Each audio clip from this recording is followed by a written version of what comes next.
Well, good day, mates, and welcome to another edition of the Irish Breakdown Podcast. Some last night. What's up with that?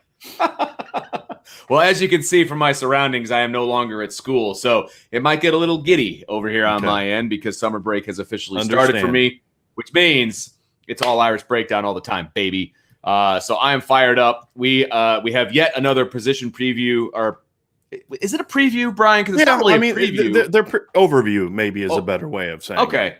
It's our post-spring overview, I guess is a great way to put it. And thank you, Tommy. I appreciate that. So we make sure, by the way, before we get kicked off here, make sure you're subscribed. Make sure you hit the like button, jump in. Make sure that you're getting notified whenever we go live because, we love having everybody be a part of this. And I can tell you right now, I read all the comments as they're coming, and it generally makes me laugh and it makes me think about different things, and I appreciate the interaction. So make sure that you guys jump in and are commenting because I love to get to your questions. But today, Brian, we are going to talk about the wide receiver position, and I think we talked a little bit about this going in before we hit the old go live button. But I think I said nationally, I think this group gets disrespected, because they don't really understand what's there. Might be a better way of saying it.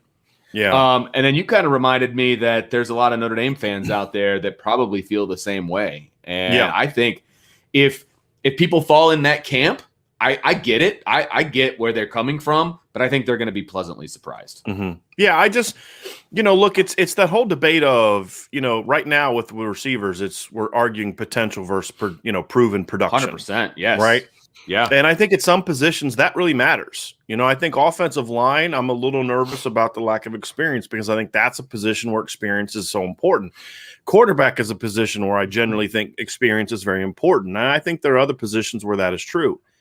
Wide receiver is not a position where I really care much about experience, as long as the talent is there and you have good coaching. And can I say that that's one of the reasons that you and I get very frustrated when some of the younger guys don't play.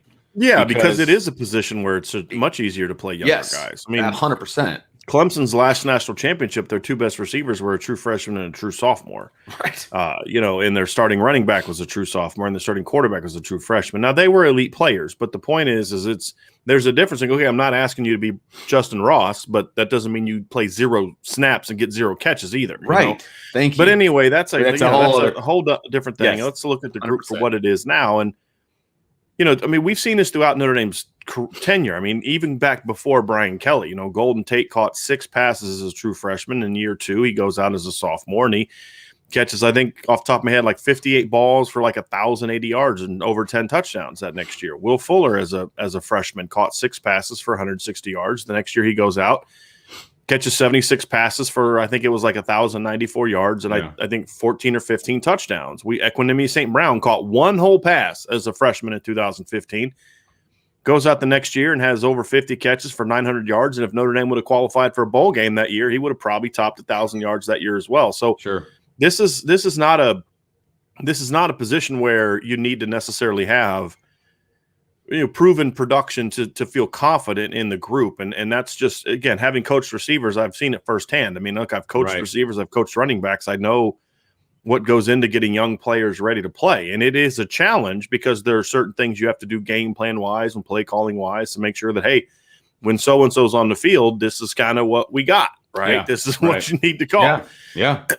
And so that's, there are some things you have to do in that regards, but that's football, right? I mean, almost every school does that at every level.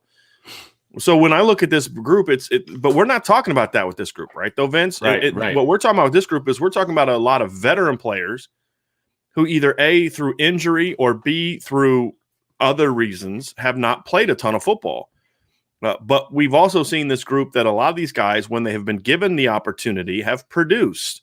So, for example, we look at a guy like Braden Lenzy. He's a guy that has not played a ton at Notre Dame, but when he has played, he's produced. Right. Lawrence Keys got a real brief stint early in 2019 when there were some injuries to the position, and he produced. And you look at Kevin Austin; he hasn't produced, but it's been suspension, injury, all types of other type of things. But the talent is there, Vince. The question is, how will those players perform? How will they be coached up?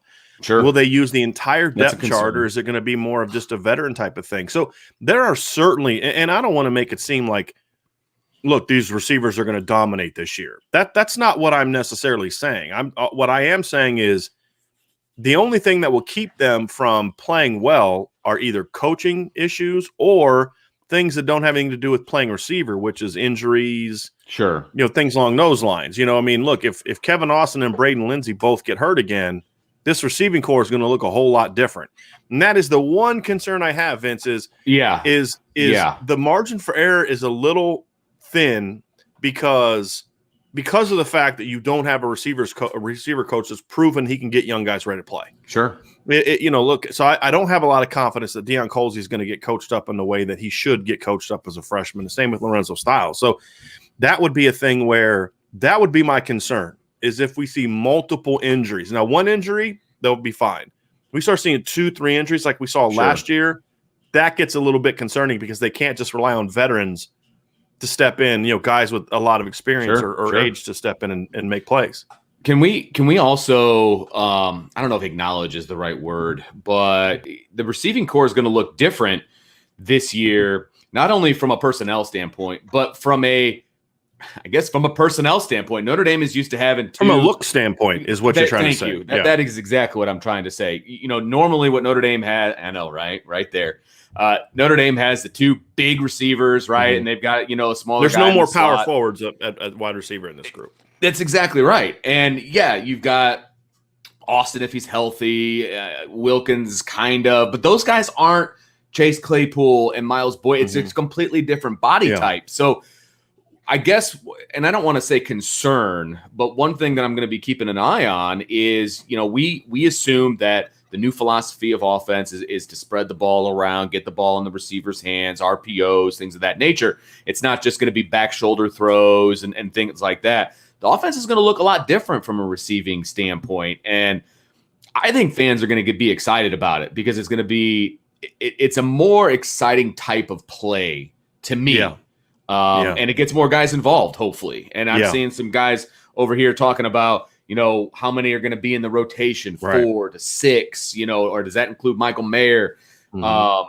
Personally, I hope there's 6 receivers in the rotation. We'll get to these guys individually, but just from a philosophical standpoint, it's going to look a lot different. It just really is. And I want to make sure everybody is aware of that. It's not going to be, like you said, the big power forward wide receivers and the way that Notre Dame kind of forced the ball into their hands, which I understand. That was the strength of the receiving core at that time, or what they perceived it to be. Well, and that's what ultimately Brian Kelly wants the offense to look like.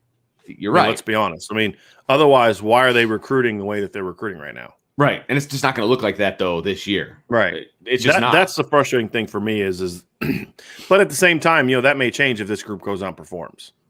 That's the other thing. Is this is going to be the interesting thing is if this group goes out and performs this year the way that I think they're capable of, me too, the way that you think that they're capable of, then I think that could change some things a little bit. My concern is that it's going to be a little too late. Because they'll already have laid the law down with the receivers in this class, and they're kind of stuck. Right. Yeah, right. But I do think that can change some things. And I mean, if you look at the receivers that have given Notre Dame most of the problems the last couple of years, especially late in 2020, it was Amari Rodgers, who's 5'10". It was Devontae Smith, who weighs $165. It was John Mechie, who's 6 foot. I mean, so there's a lot of different ways to play. You have to scheme to those players. And that's the one thing I liked about what I saw from Tommy. Well, I don't mean that. It didn't sound like I meant it to sound. That's one of the things that I liked about what I saw from the offense this spring was we saw an offense that's geared towards those players. Right. We saw an offense that's geared towards scheming people up and getting guys in space.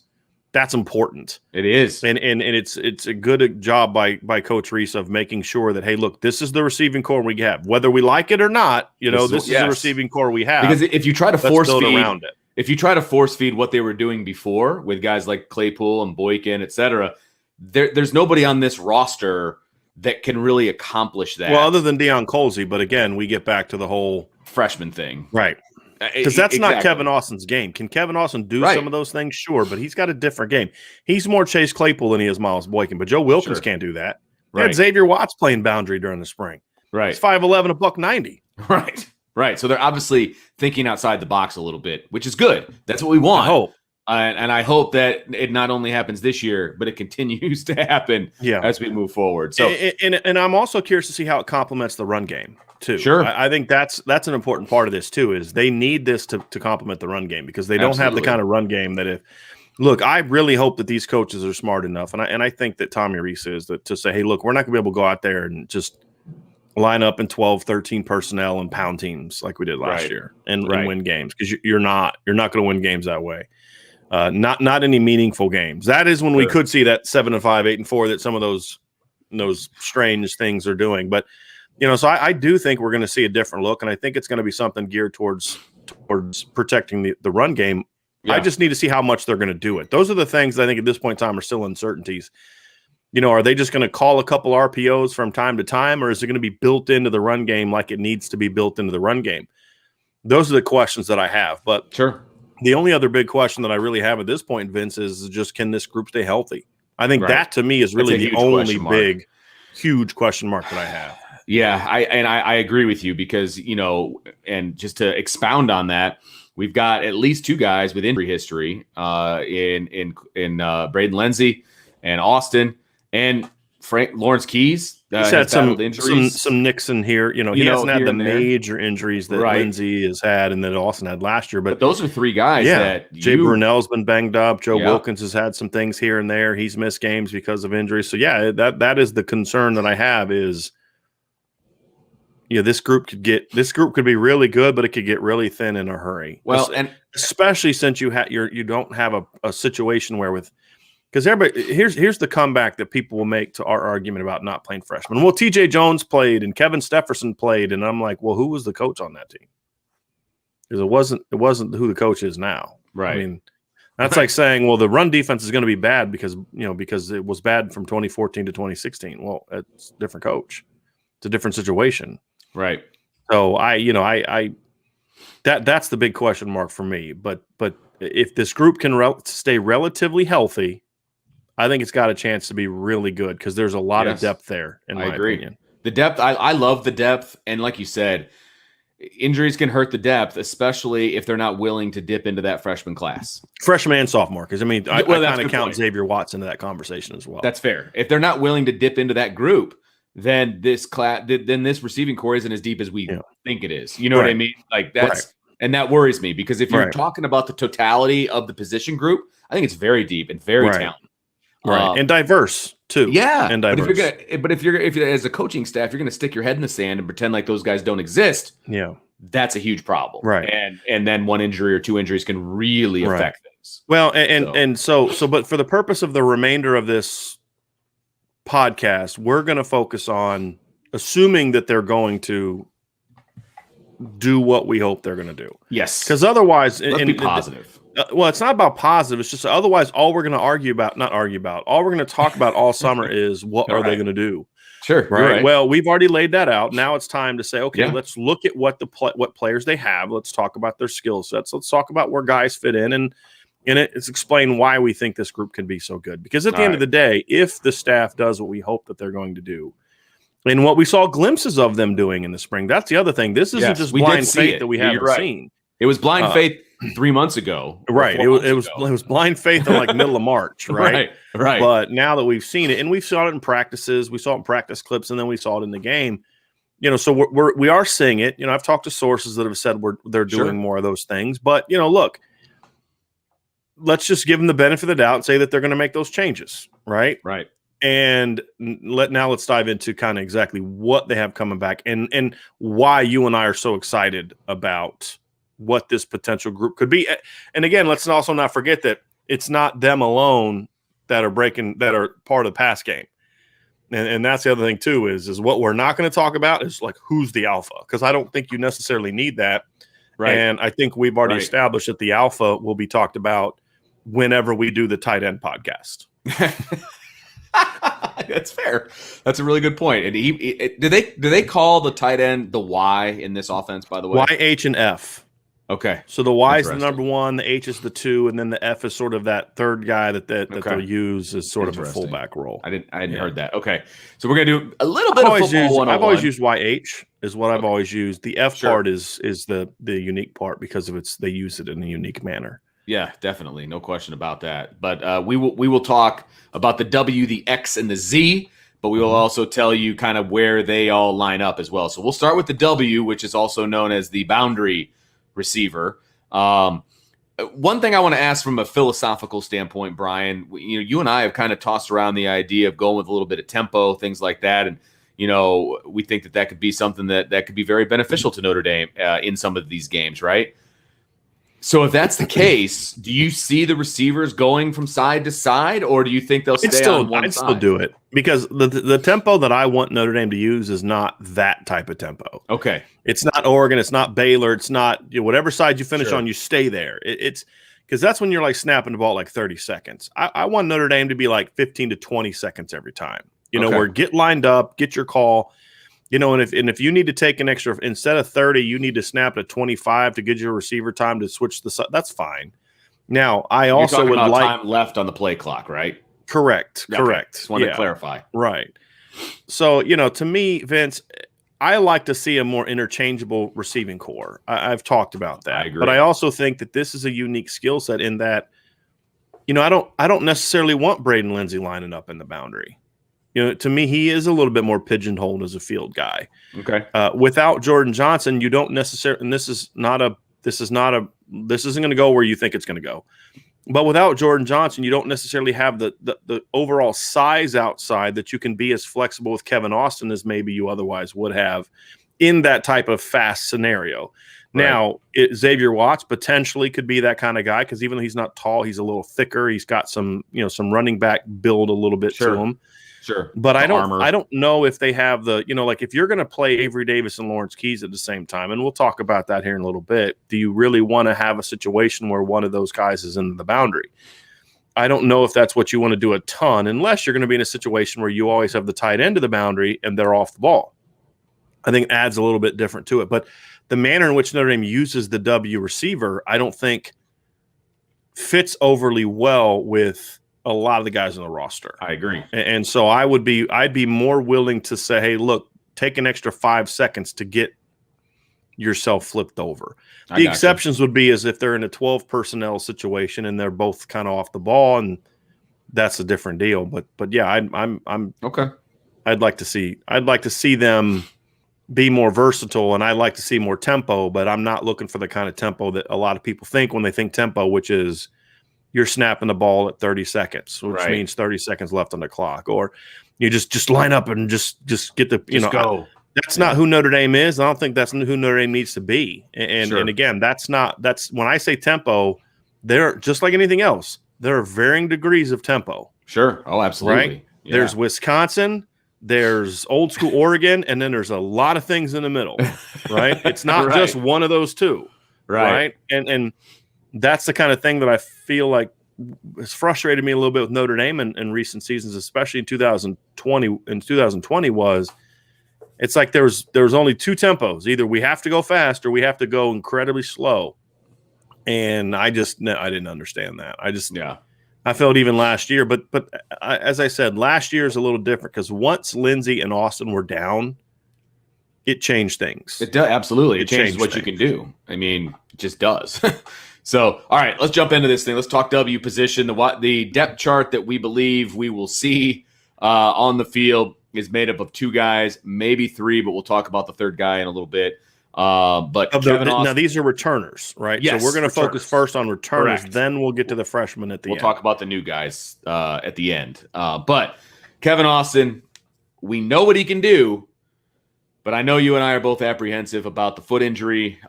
He broke it, we think, at least twice. Right. That's concerning. But if he is 100% healthy, he's the number one guy at the W position. No, there's no question. He's probably the number one receiver on the roster if he's healthy. Agree with that as well. And healthy doesn't just mean healed. Healthy means back to full speed, back to full movement, full range of motion, full explosiveness, full plant. And then, of course, can you stay healthy off of that? And so, what Kevin Austin is a bit of a unique player in that he's not quite as big as Boykin and Claypool, but he can do some of the things that they did. He can win the back shoulders. He can win those tough one-on-ones. He can out-jump you for the ball. We've seen that since he was a freshman, Vince. We've seen that, in practices. He's a guy that can stretch. He has the speed to stretch the field. But then also when you add his body type to that, it helps him. He knows he understands, body positioning. He's a really bit of a nuanced player, even though he's never really had a chance to show it, mostly because of his own issues, right? I mean, sure. I don't fault the Notre Dame coaching staff for why Kevin Austin hasn't played more. I mean, that's a little different situation. So he's got that unique ability to kind of be that number one guy, Vince. He's also a unique player in that, unlike Miles Boykin, for example, and unlike Javon McKinley, who are both very good players, Kevin's a guy that you can move around a little bit more. Correct. You can put him in the slot, you can put him in the field, he can make plays after the catch.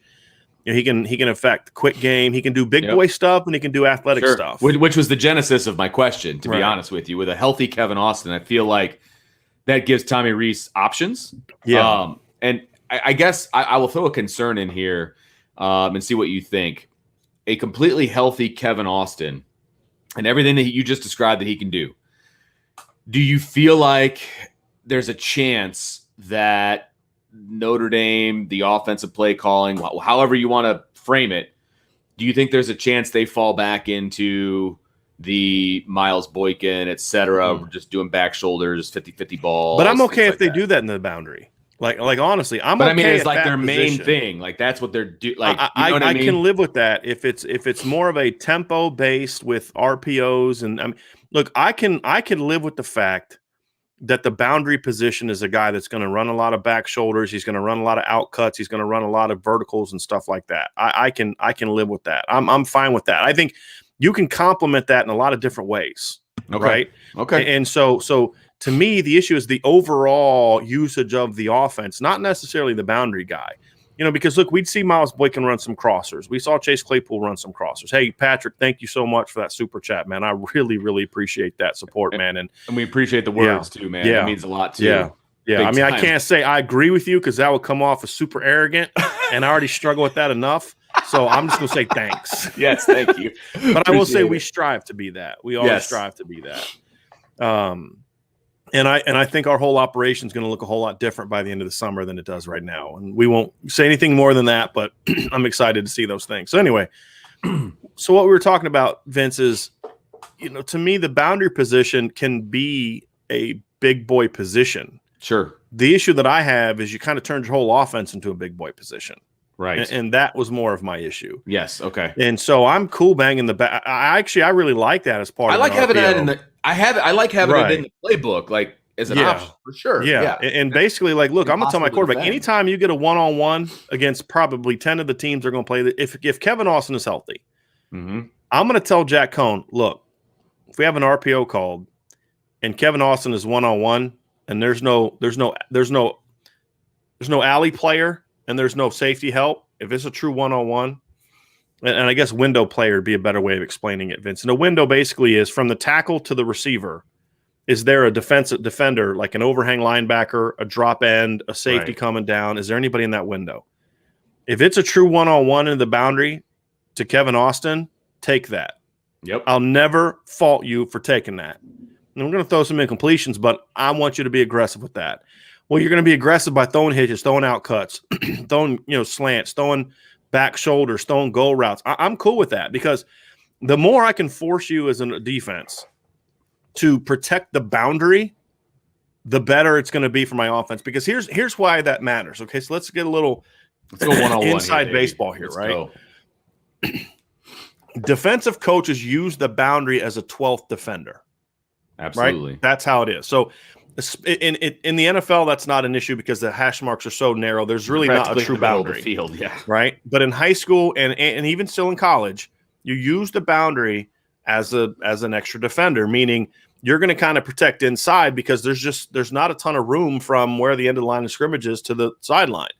And so, hey, I'll funnel that stuff outside and I'll, jam a guy and reroute him outside, things like that. Right. So what then that allows you to do is that allows you to protect the middle to the field more. Mm-hmm. If you're in a situation where you have a boundary receiver that's just crushing the defense, and this is what helped Notre Dame in 2019, even though Notre Dame in 2019 didn't necessarily have great talent across the board, you had all those injuries. I mean, there's a one point in time where the only healthy running back they had was Tony Jones Jr. Yeah, that's true. And you had You had Chase Claypool in the boundary, but you had Michael Young got hurt, and he eventually walked away from the team. Chris Fink was having a down year. Braden Lenzy was up and down when he was hurt, but they were still able to average the most points they've averaged in the Brian Kelly tenure and able to run the ball because teams had to spend so much time focusing on Chase Claypool that it left you in advantageous matchups in other places. And so you could hurt him with Cole Kmet, and you could do some different things like that. And so if I can force you as a defense to say, hey, you just can't guard us one-on-one of the boundary. You can't use the boundary as a defender anymore. And they have to then cheat one of those safeties over. Now, all of a sudden, that safety's not thinking about Michael Mayer anymore. Or they're going to have to go too deep, which means one less defender in the box, which now helps with the run game. So I just look at it. I look at it as a situation to say, I am good with that type of stuff into the boundary, and even a heavy dose of it, as long as it's part of RPOs, taking advantage of mismatches, isolations. Those kind of things are fine. That's when it should be utilized. What it shouldn't be utilized is part of where it's just the pass plays that you're calling. Right. And that's kind of where I think, and that's where I think when I watched Tommy Rees call plays this spring, I saw a guy that understood if we get a one-on-one to the boundary, we're going to take it. They did it on the first play of the game, and they got a 30-plus yard gain, right? And I can live with that. But then we saw to the field a lot of high-low concepts, a lot of mesh concepts, a lot of different things that are geared towards getting guys open, attacking the seams a lot more. So that to me is you got to complement that with other stuff. And that's the stuff that I saw. But to the boundary, Vince, if Kevin Austin's healthy, I want to see that. Now, here's the rub. If you build a big chunk of your offense around that and he gets hurt again, with all due respect to Joe Wilkins Jr., he's not that guy. Right. Absolutely. So you better have something else in your pocket. I mean, or you need to coach up the young buck, which we'll get to here in a little bit. That's a good point. And so let's talk about Joe Wilkins then, because he is, second on the depth chart at the present of the returning guys at that position. And we saw a pretty heavy dose of Joe Wilkins, obviously, in the spring game, and I think it was a microcosm of his entire career and what he's capable of. Yeah, he made some plays, but then he also had some drops. Right, and I think that's Joe Wilkins. Like, he is who he is. He is who he is, man, and I'm fine with him being in the rotation. He's a good rotation player. Absolutely, that's what he is. He's a good rotation player. You can't make him more than that. Excited about him being in the rotation because he brings something to the team. Right. But he's not a guy that I want to count on all the time. And that's okay. Yeah. I mean, you need all of it. You need an alpha dog. Mm-hmm. You need a rotation guy, all of that. And I think that's just who Joe Wilkins is. So you're right. If an injury happens to Austin, I'm nervous if Joe Wilkins is the starter at that spot. I mean, that makes me very, very nervous. He'll make plays. He will make plays. Well, he'll make some. I mean, when you say make plays, explain to me what you mean by that before I disagree with you.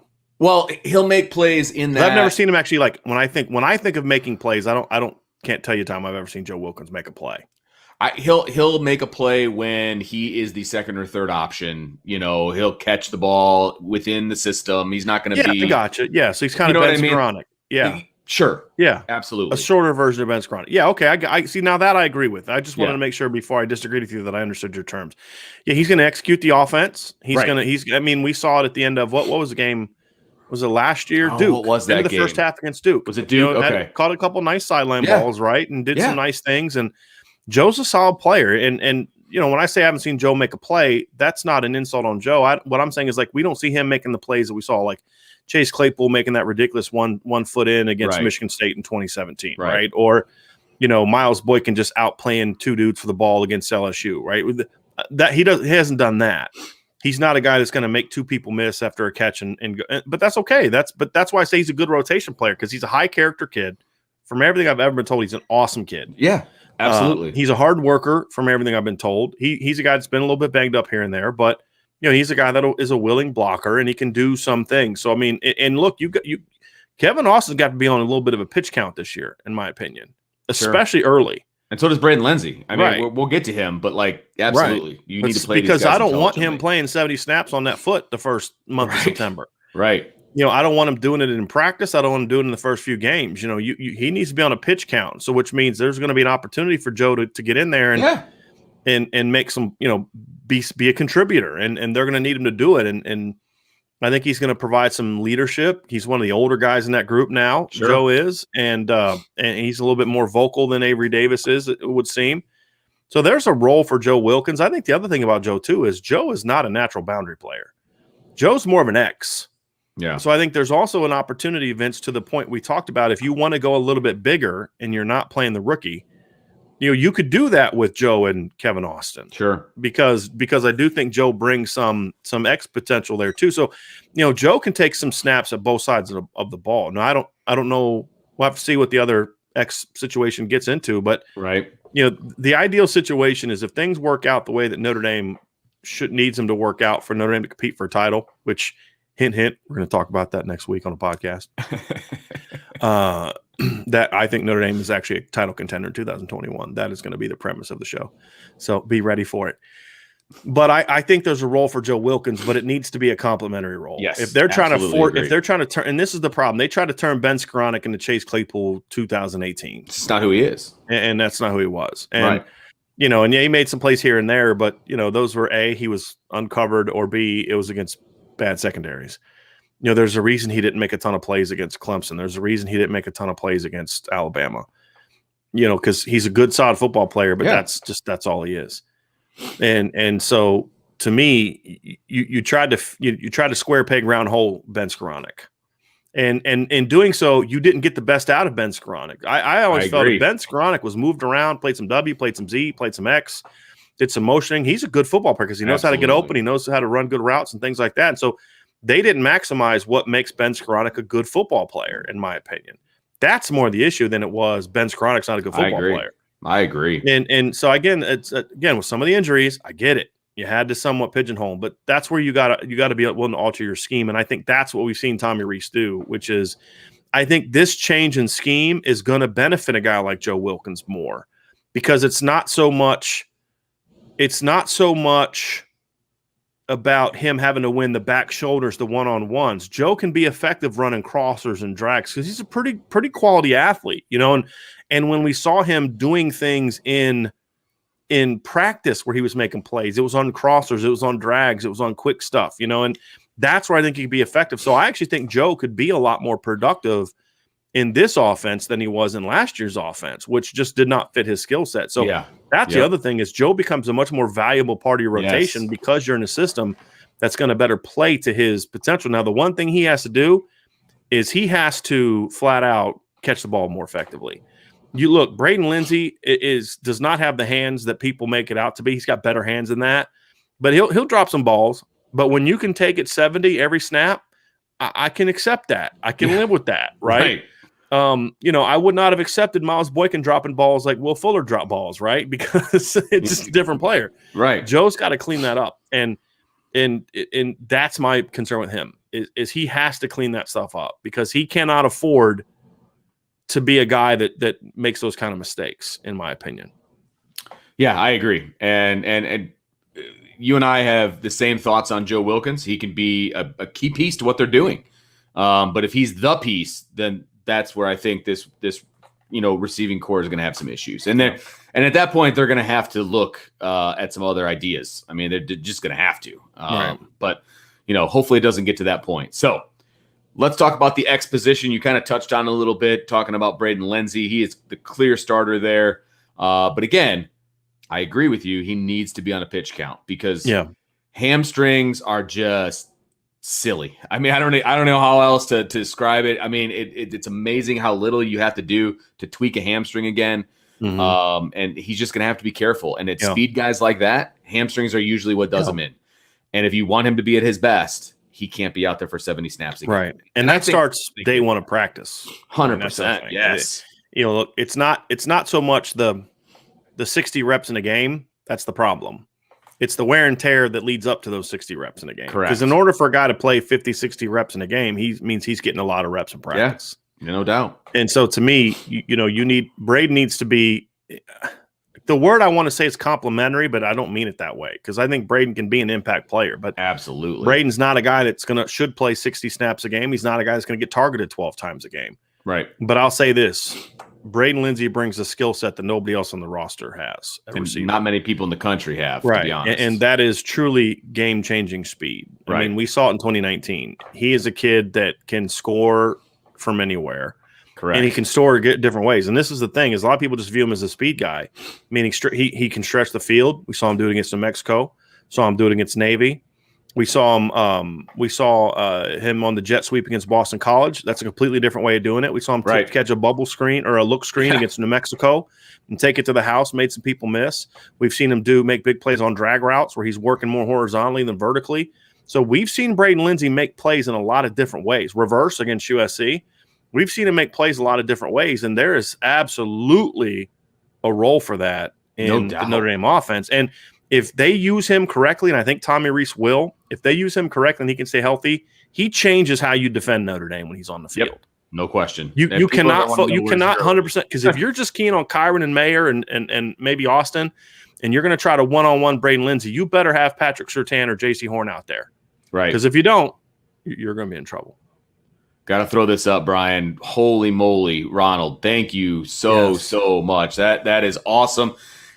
ND fan since the first game in 65. That is awesome. Played, sir. That is you awesome. Are lifelong. I love that. So your first game was when Arrow was still kind of new at Notre Dame. That's pretty awesome. That's the year before, I think, right? The year before Arrow's first title. Wasn't Arrow's first title in 66? Yeah, I think so. That's awesome. So that was the second year of the Prestige era. That's awesome. Yeah, well, I appreciate you being part of the show, Ronald. And look, that's who we are, right? No fluff. No Kool-Aid consumption, except I'm not going to lie to you. Sometimes in July, around July 4th, I literally like to drink a little Kool-Aid, but there will be no Notre Dame Kool-Aid here. My Kool-Aid will be red and taste like cherry. It won't be green, but that's what we'll always do. No white T-shirt that day. All right. Yeah. No white T-shirt that day. Yeah, spill. But thank you, Ronald. We really appreciate it. And we're very excited that you're digging what we're doing because you know, at times like, okay, are we doing what we want to be doing? And we want to make sure we're staying on the right path. And I think we are. And we appreciate you guys for agreeing with us on that as well. So thank you, sir. No. But yeah, Braden Lenzy, I think, can be an absolute game changer. And I like the way you said complimentary because I agree with you. Because look, he's going to pop off any film that goes in, but what Notre Dame has going for them, he's not the only weapon. Right. He doesn't have to be Will Fuller 14 and 15. That's what I'm saying. Catch 65 to 75 balls. That's exactly right. He can come in and be that complimentary piece, but be that complimentary piece that changes a game. Right. Because people are going to have to focus on Kyron Williams and Michael Mayer and Chris Tyree and name them. I mean, they're 5 or 6 guys. So having him come in is just another added piece where defenses are going to be like, we give up. Like, we don't know what you're going to have to guard only so many guys, you know, and somebody's going to have to be one-on-one. And that he changes the game whether the ball's in his hands. You know, a perfect example to me, if you want to think about it, Vince, and you say, well, when has a team ever done that? A perfect example to me is Ohio State 2014. Do you remember Devin Smith? I do. Devin Smith that year for Ohio State, as part of that national championship team, he caught 33 passes. That's it. Had 12 touchdowns. Averaged 28.2 yards per catch. That's right. I mean, you know, look. Now, I don't think Braden's going to do that because it was a different offense. But, you know, he was a guy that you look at the postseason, right? So he had a big game against Wisconsin. He went four catches for 137 yards. Against Alabama in semifinals, he only caught 2 passes. They went for 87 yards. Right. He only caught 1 pass in the national title game. It went for 45 yards. But here's the point. When you watched Ohio State play, you had to account for Devin Smith. If you didn't, he was going to burn you. And that's also at times why you would see Ezekiel Elliott go off because, you know, teams are worried about him. They're worried about Evan Spencer beating him up. And they just had that. They didn't have a true number 1 on that team. They really didn't. Now, Michael Thomas eventually became that kind of guy, but Michael Thomas wasn't that guy in 2014. They were a complementary group of receivers that had guys that could do a lot of different things. I'm looking at that receiving core that year. They played 15 games. Devin Smith led the team with 931 receiving yards. Michael Thomas led them in catches with 54 catches for over 799 yards. And Jalen Marshall, 38 catches for 499 yards. Dontre Smith had 21 catches for 300 yards. Corey Smith, 20 for 255. Nick Vanette, who's a tight end, 19 for 220. I mean, there was no Will Fuller on that team. Right. There was no Michael Floyd on that team. There's no Chase Claypool on that team. There's no Devontae Smith on that team. A guy that was just that sort of that alpha. That is a great example of what I think this group can be. And I think that Braden Lenzy can play that Devin Smith role. And Devin Smith wasn't a high draft pick either. Yeah. He just was a really fast, dynamic player that you had to account for. And that's where I think the role. But here's the other thing, too, is Devin Smith was a vertical guy. He was a stretch the field guy. What makes Braden Lenzy dangerous is he doesn't always have to be running a go route or a post route to be effective. We've seen him do it.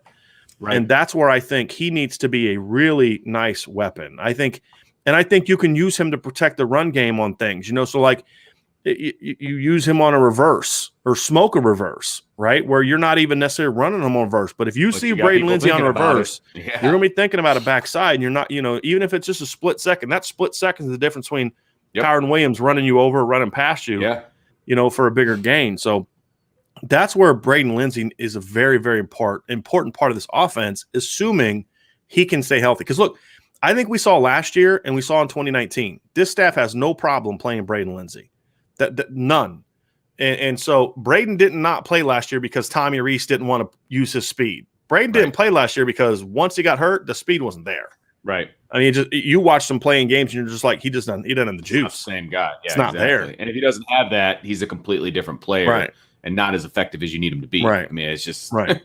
He's not really big enough to be a guy that you can do other things with. He needs to be a guy that is healthy and fast and using in different ways. Right. And so that is a guy to me, Vince, more than it.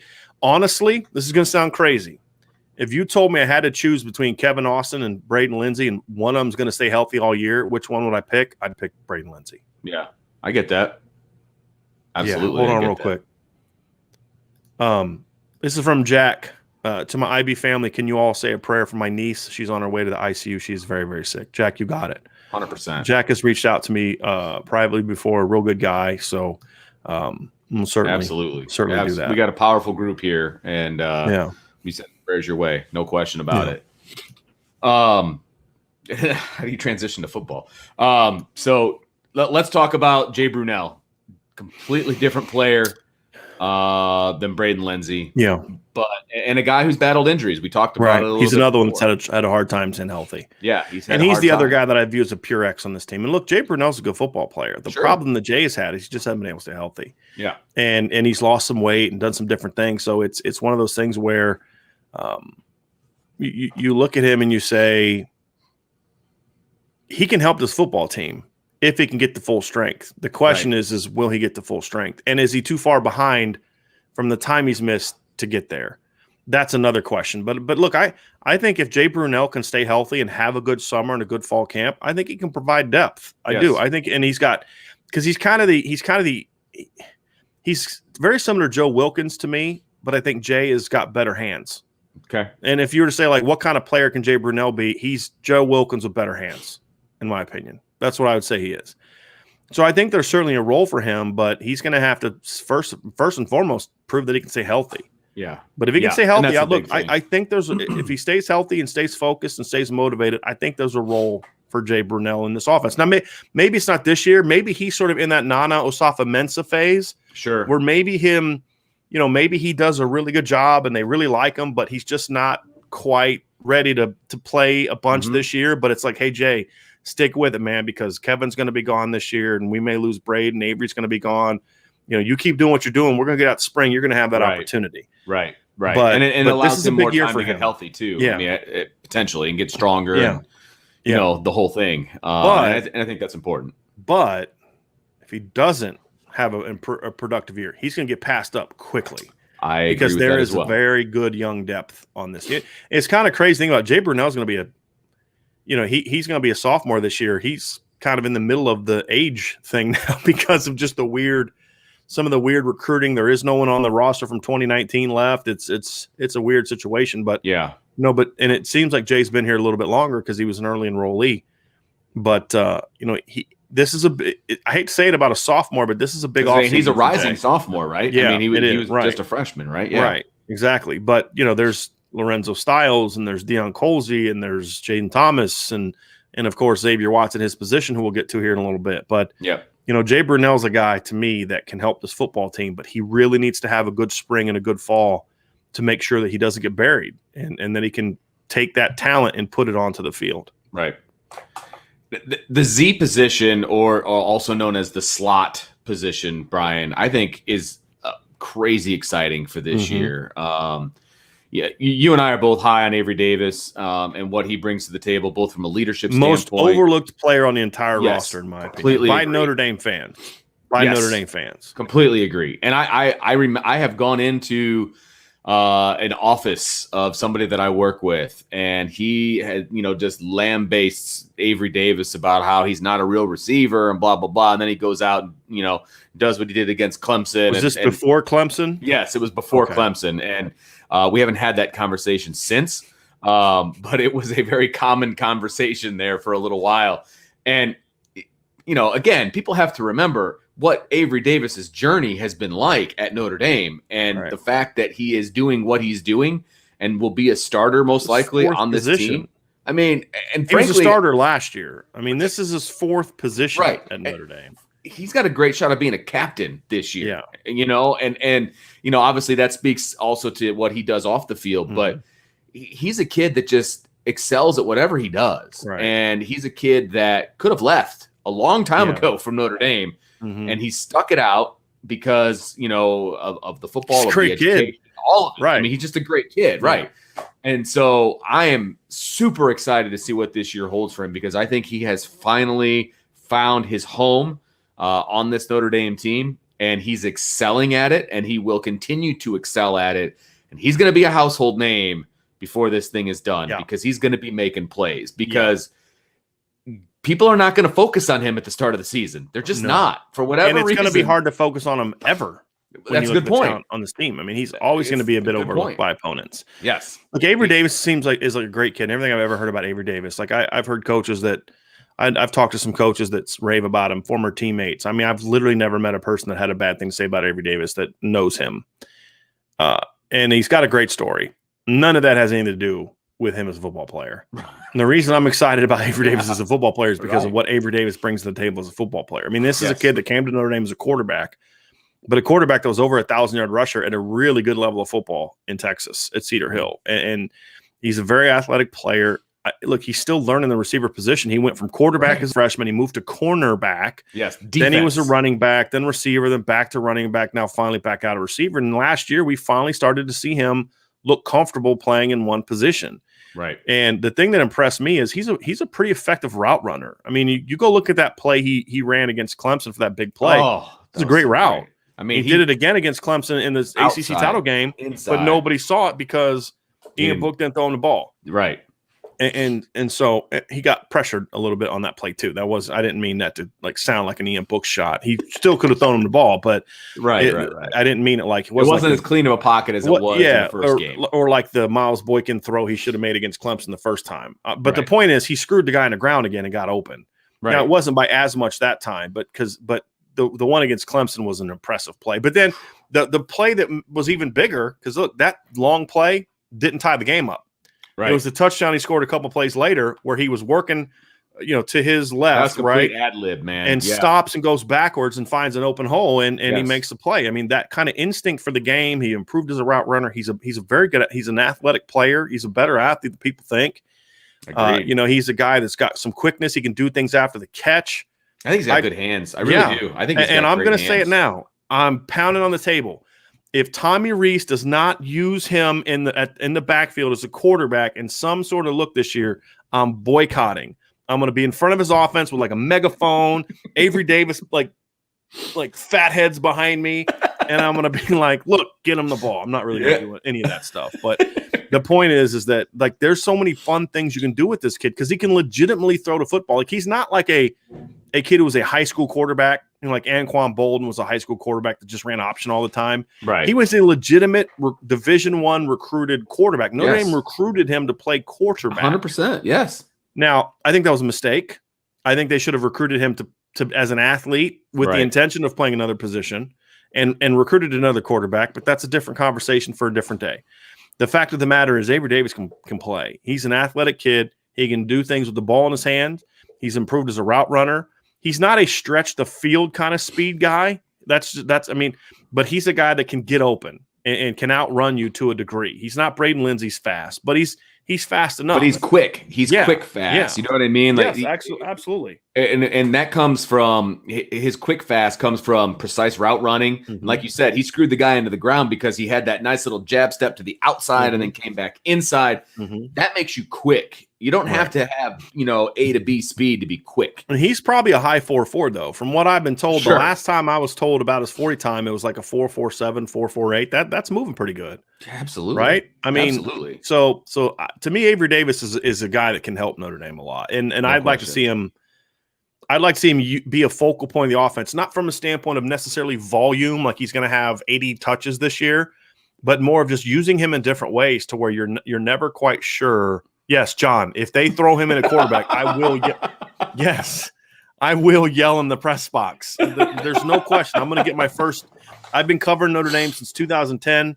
I've been, I think, at almost every home game except for the couple that you cover this year because of COVID events. Yeah. And of course, 2012 and 2013, I got into coaching. It got back into coaching for 2 years and missed the 2012 season like an idiot.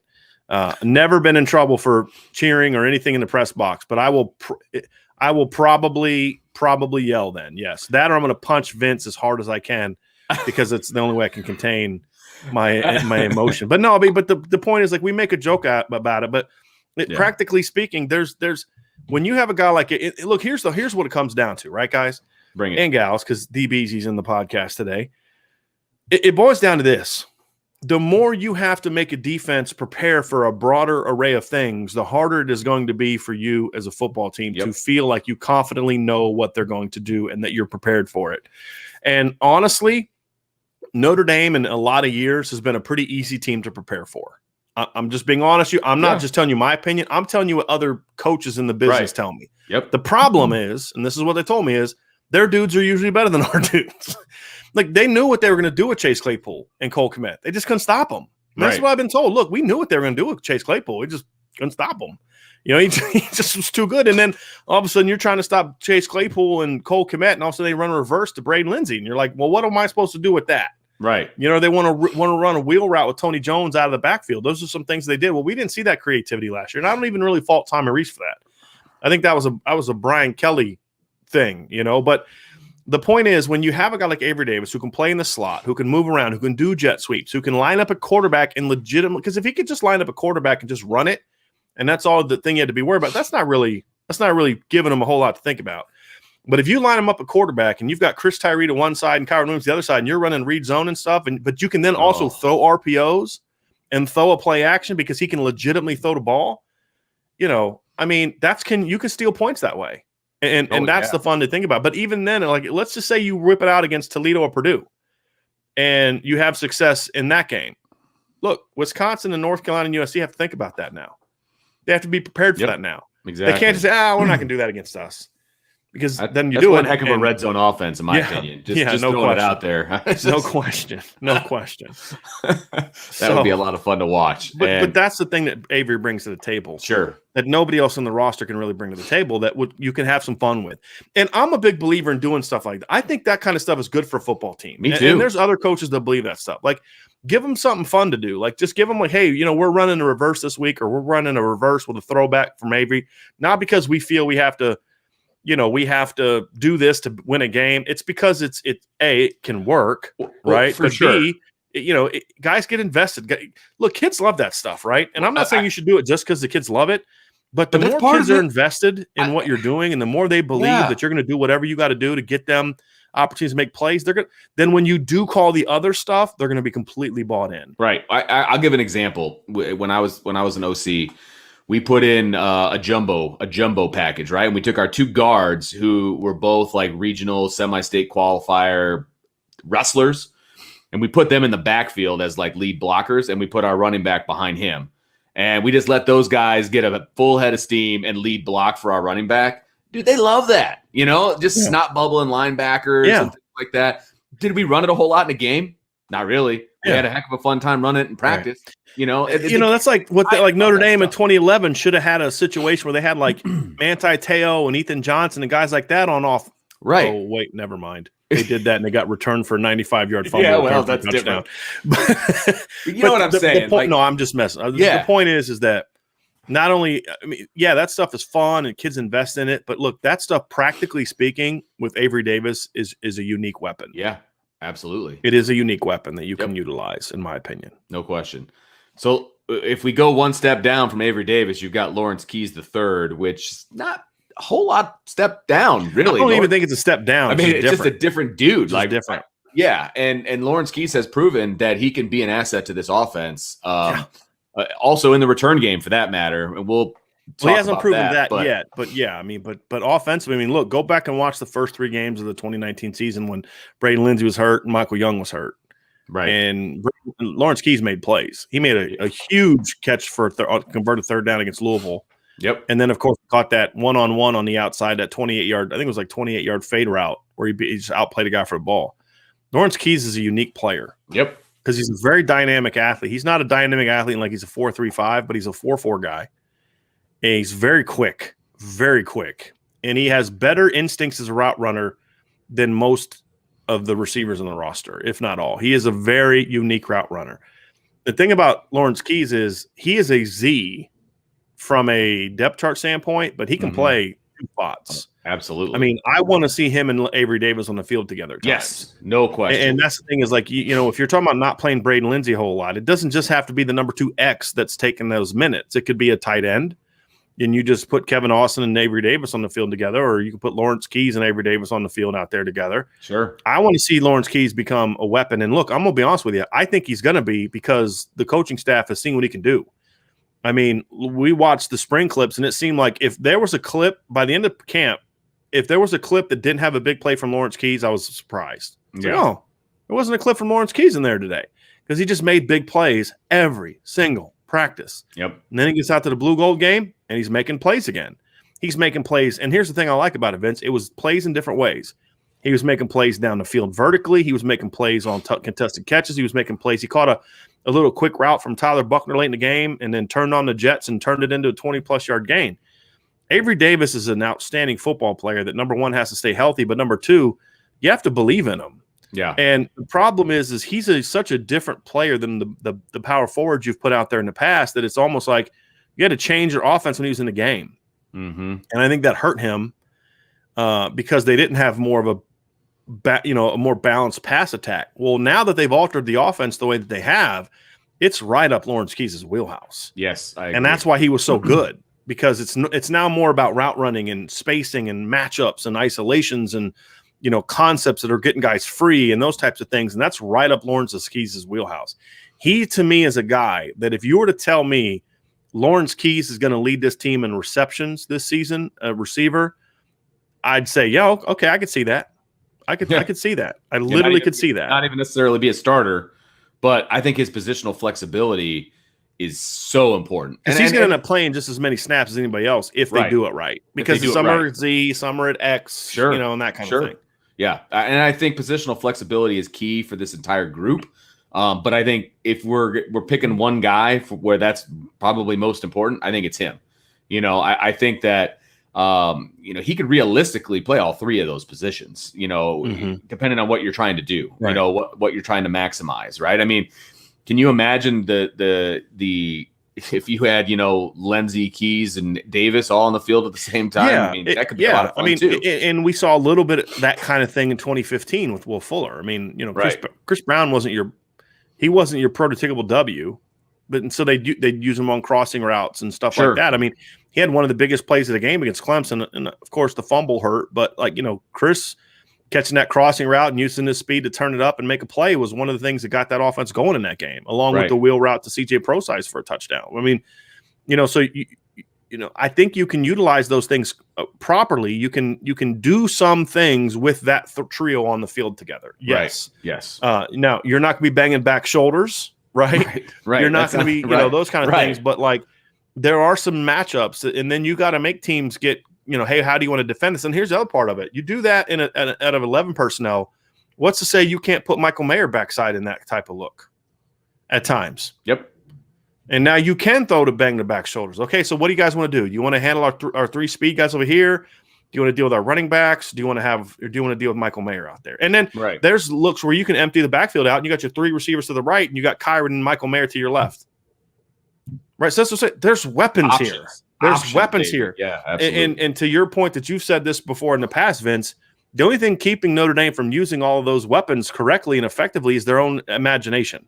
Yes. And willingness to coach up. Now, again, the danger is you do so many different things that you're not good at anything. You're not good at anything. Yeah, right. But that's why I've always said, cut down on your playbook, how many plays you have. Sure. Cut down on the volume of concepts you use. Right. And focus more on this stuff where you're only running 10 to 15 concepts, but you're doing it in so many different ways that it puts defenses in some really bad spots. You got it. That's going to be the key for me. That's what I want to see. Okay. Let's talk about the elephant in the room, because it is to me anyway. And it's what are they going to do with Xavier Watts? And I think, we talk about positional flexibility. I think that he could play all three positions. We've seen him lining up at the boundary. I think his best position is probably to the field. I think he's an X. I think it's his best position. Yeah. Yeah, I agree. And so, but we've seen him line up at other spots, right? So he can do it. And apparently the staff thinks he can do it. I'm worried about what they're going to do with him, if anything. That's a really big question mark right now is, are we going to see Xavier Watts and what is the best way to utilize him this year? So there's two reasons you potentially move Xavier Watts to the boundary in the spring. One is you're looking for a way to get him on the field. The other is you don't have a lot of faith in him. You're down some guys at the W and you need somebody to play over there. And since you don't have a lot of faith that Xavier Watts is going to help you right now, you move him over there to take reps. Yeah. That's what it looked like. Because Kevin Austin wasn't playing, obviously. And Deion Colsey wasn't on campus. That's what it looked like to me, sadly. And that's that they were just kind of, because when they put him over there, they weren't doing stuff with him to utilize his skill set. Right. I think that's a mistake. I think Xavier Watts is a very talented athlete. And I think that Jordan Johnson leaving is something that should open up an opportunity for him to play. With Kevin Austin coming back, with Joe Wilkins being there, with Deion Colsey showing up this fall, you got Jaden Thomas, who's a bigger-bodied kid. You got plenty of W bodies, right? Get Xavier back to X and let him and Braden Lenzy be a potent 1-2 punch and occasionally using Lawrence Keys out there as well. Yep. I mean, to me, that's what I would do. And that's what they need to do, whether they do that or not. But look, here's the deal, Vince. Xavier Watts, as I wrote about when he signed, he's not a polished player. He was a two-way player in high school. He was a safety, an all-state safety. He was a receiver that got by on his talent. Sure. He was a kid that needed to be coached up. And that's been the issue. You just don't have a coach right now that invests in developing those kids. Because once the season started and Xavier was sent down to scout team, he never saw Dell Alexander anymore. Well, exactly. There was no more coaching going on. He's reading cards with X's and O's on it. That's the problem. He's not in the meetings, and this is a fact. Yeah. He's not in the meetings with the first team, going over game plans. None of that stuff. I still don't. That's a development problem, and that's why you're seeing these young guys. People say, "Well, why are these young guys struggling to develop?" That's it right there. You can't develop if you're not getting coached. As I say, they're not struggling to get developed. They're not being developed at all. And that's the issue with a guy like Xavier Watts. It was the issue with Kendall Abdur-Rahman. These are guys that were not natural receivers. They were just great athletes that have potential. Right. You got to coach those guys up. Yep. And that's what we haven't seen from this coaching staff. Now, I hope Coach Alexander fixes that, and I think he's capable of it because I think he's a smart coach. I think there's some reasons, some we can get into, some I don't really care to share publicly that to me kept him from really developing receivers the way that he has at other places. And he needs to just man up and say, okay, this is up to me. Look, if you can't get this receiving core to play this year, you have no excuses. Yeah. You can't say, well, they're too young, they're too inexperienced. That era is gone. This could be one of the most exciting position groups on the team. Yes. Exciting. You know what I mean? You can't coach these guys up, then you need to find something else to do. Right. Or if you're Brian Kelly, you need to find somebody else to do it. And again, I don't say that lightly. You know my stance on firing coaches. I'm not necessarily saying that they need to fire Dell Alexander, but what I'm saying is there's no more excuses here. Yeah. The talent is there. The depth of talent is there. It's not like if Braden Lenzy gets hurt, you have nobody else like him. Braden Lenzy gets hurt, then just, okay, fine. Put Xavier Watts in there and throw him the freaking ball. Right. And let him and Lorenzo Styles play that position. You know what I mean?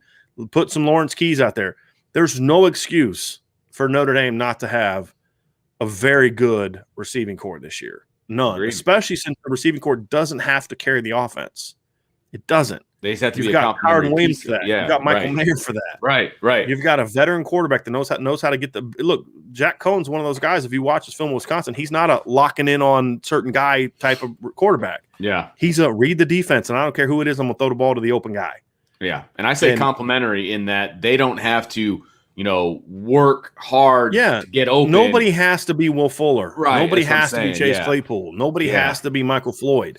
Right. And that's why I point to that Ohio State unit. And I think, obviously that unit had good players, but look, Devin Smith's not an NFL guy. Jalen Marshall's a borderline NFL guy. Evan Spencer was not an NFL guy. The only guy in there that became a great NFL player was Michael Thomas, but Michael Thomas, he didn't really – he never really broke out in college. He was a good player in college. Never had over 800 yards receiving in college. He became a guy – he went and played with Drew Brees, and, that can help you. That can help you become a better football player. It's kind of like playing with Peyton Manning. But my point is, look, there's talent there. And then you've got arguably the best tight end in the country coming back. You've got – and it's not just me saying this. Athlon Sports ranked the Notre Dame backfield as the 4th best in the country. So this isn't just, the Notre Dame guys on the Notre Dame channel hyping up the Notre Dame players. That's Athlon Sports, right? I mean, Kyron Williams was a second-team All-American last year by Sporting News. That's not a Notre Dame outlet, right? So they don't have to be those guys because you already have those guys. It's Kyron Williams, it's Chris Tyree, it's Michael Mayer. They just have to utilize their skill set, and that's going to be the key. And the talent is there for them to do that. The question is how will they use them as a rotation? How creative are they going to be with those players? And will it be more about them? And Tommy Rees said he's going to do this, and we're going to find out in September if he really is. It's about making sure the system fits your players. And if he does what he says he's going to do, and I'm taking him at his word for it, then this is going to be a fun offense to watch and an exciting offense to watch. And then it comes down to Coach Alexander making sure that he's doing what he needs to do to get this group going. Yep. And a guy like Xavier Watts is a perfect example because you got to coach him up, right? Teach him the little nuances of the position, but give him a chance. Yes. I mean, put him out there. You got Florida State. Okay, maybe he doesn't play that game. I think he should. But, okay, you got Toledo and Purdue next. Get him on the field. Get him the ball in the first half. I mean, no excuse. See what the kid can do. Give him some crossing routes. Give him reverse. Take a couple shots with him. Give the kid a chance to play. And because I think Xavier is a guy that I do think, even though he's not tall, he's a strong built kid. He's a kid that the defense has been trying to get to come play safety for a while at Notre Dame.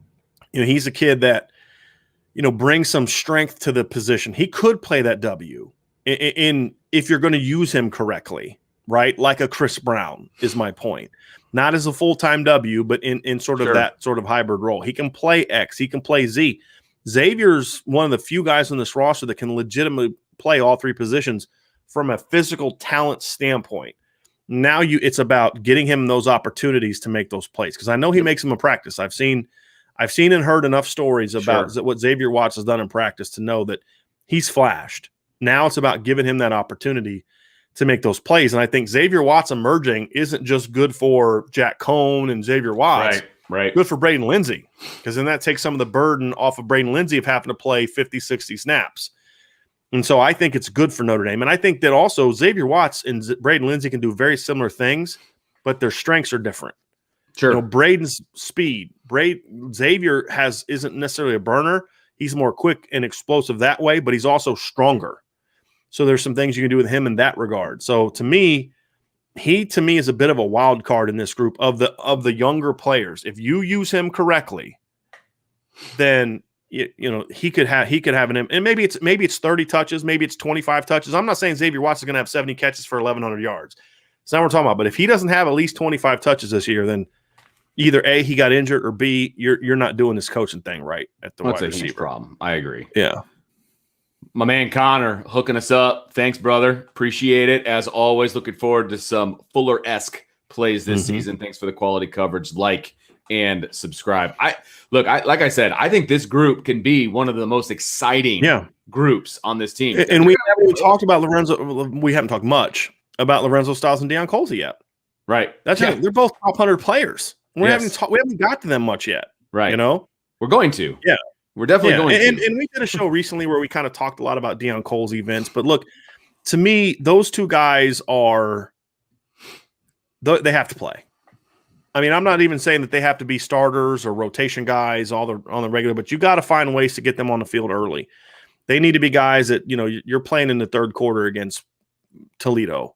Right. And you're playing against Purdue, Right. and you're playing against Navy and Georgia Tech and those kind of things. And then find ways to work them in. Look, to me, those guys need to both play at least 5-10 snaps every single game.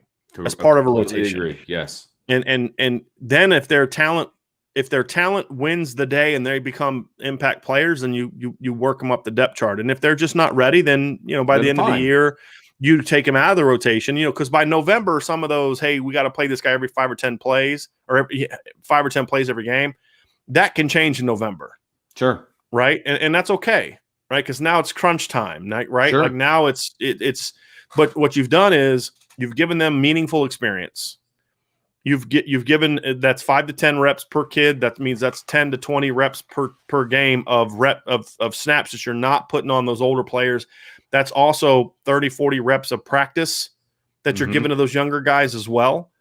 That should help you kind of with your keeping those guys fresh. But if there is an injury or something along those lines, like what you don't want to have happen is you don't play Lorenzo and you don't play Deion Colsey, and then the 8th game of the year, Kevin Austin goes down. Right. And then the 9th game of the year, Braden Lenzy goes down.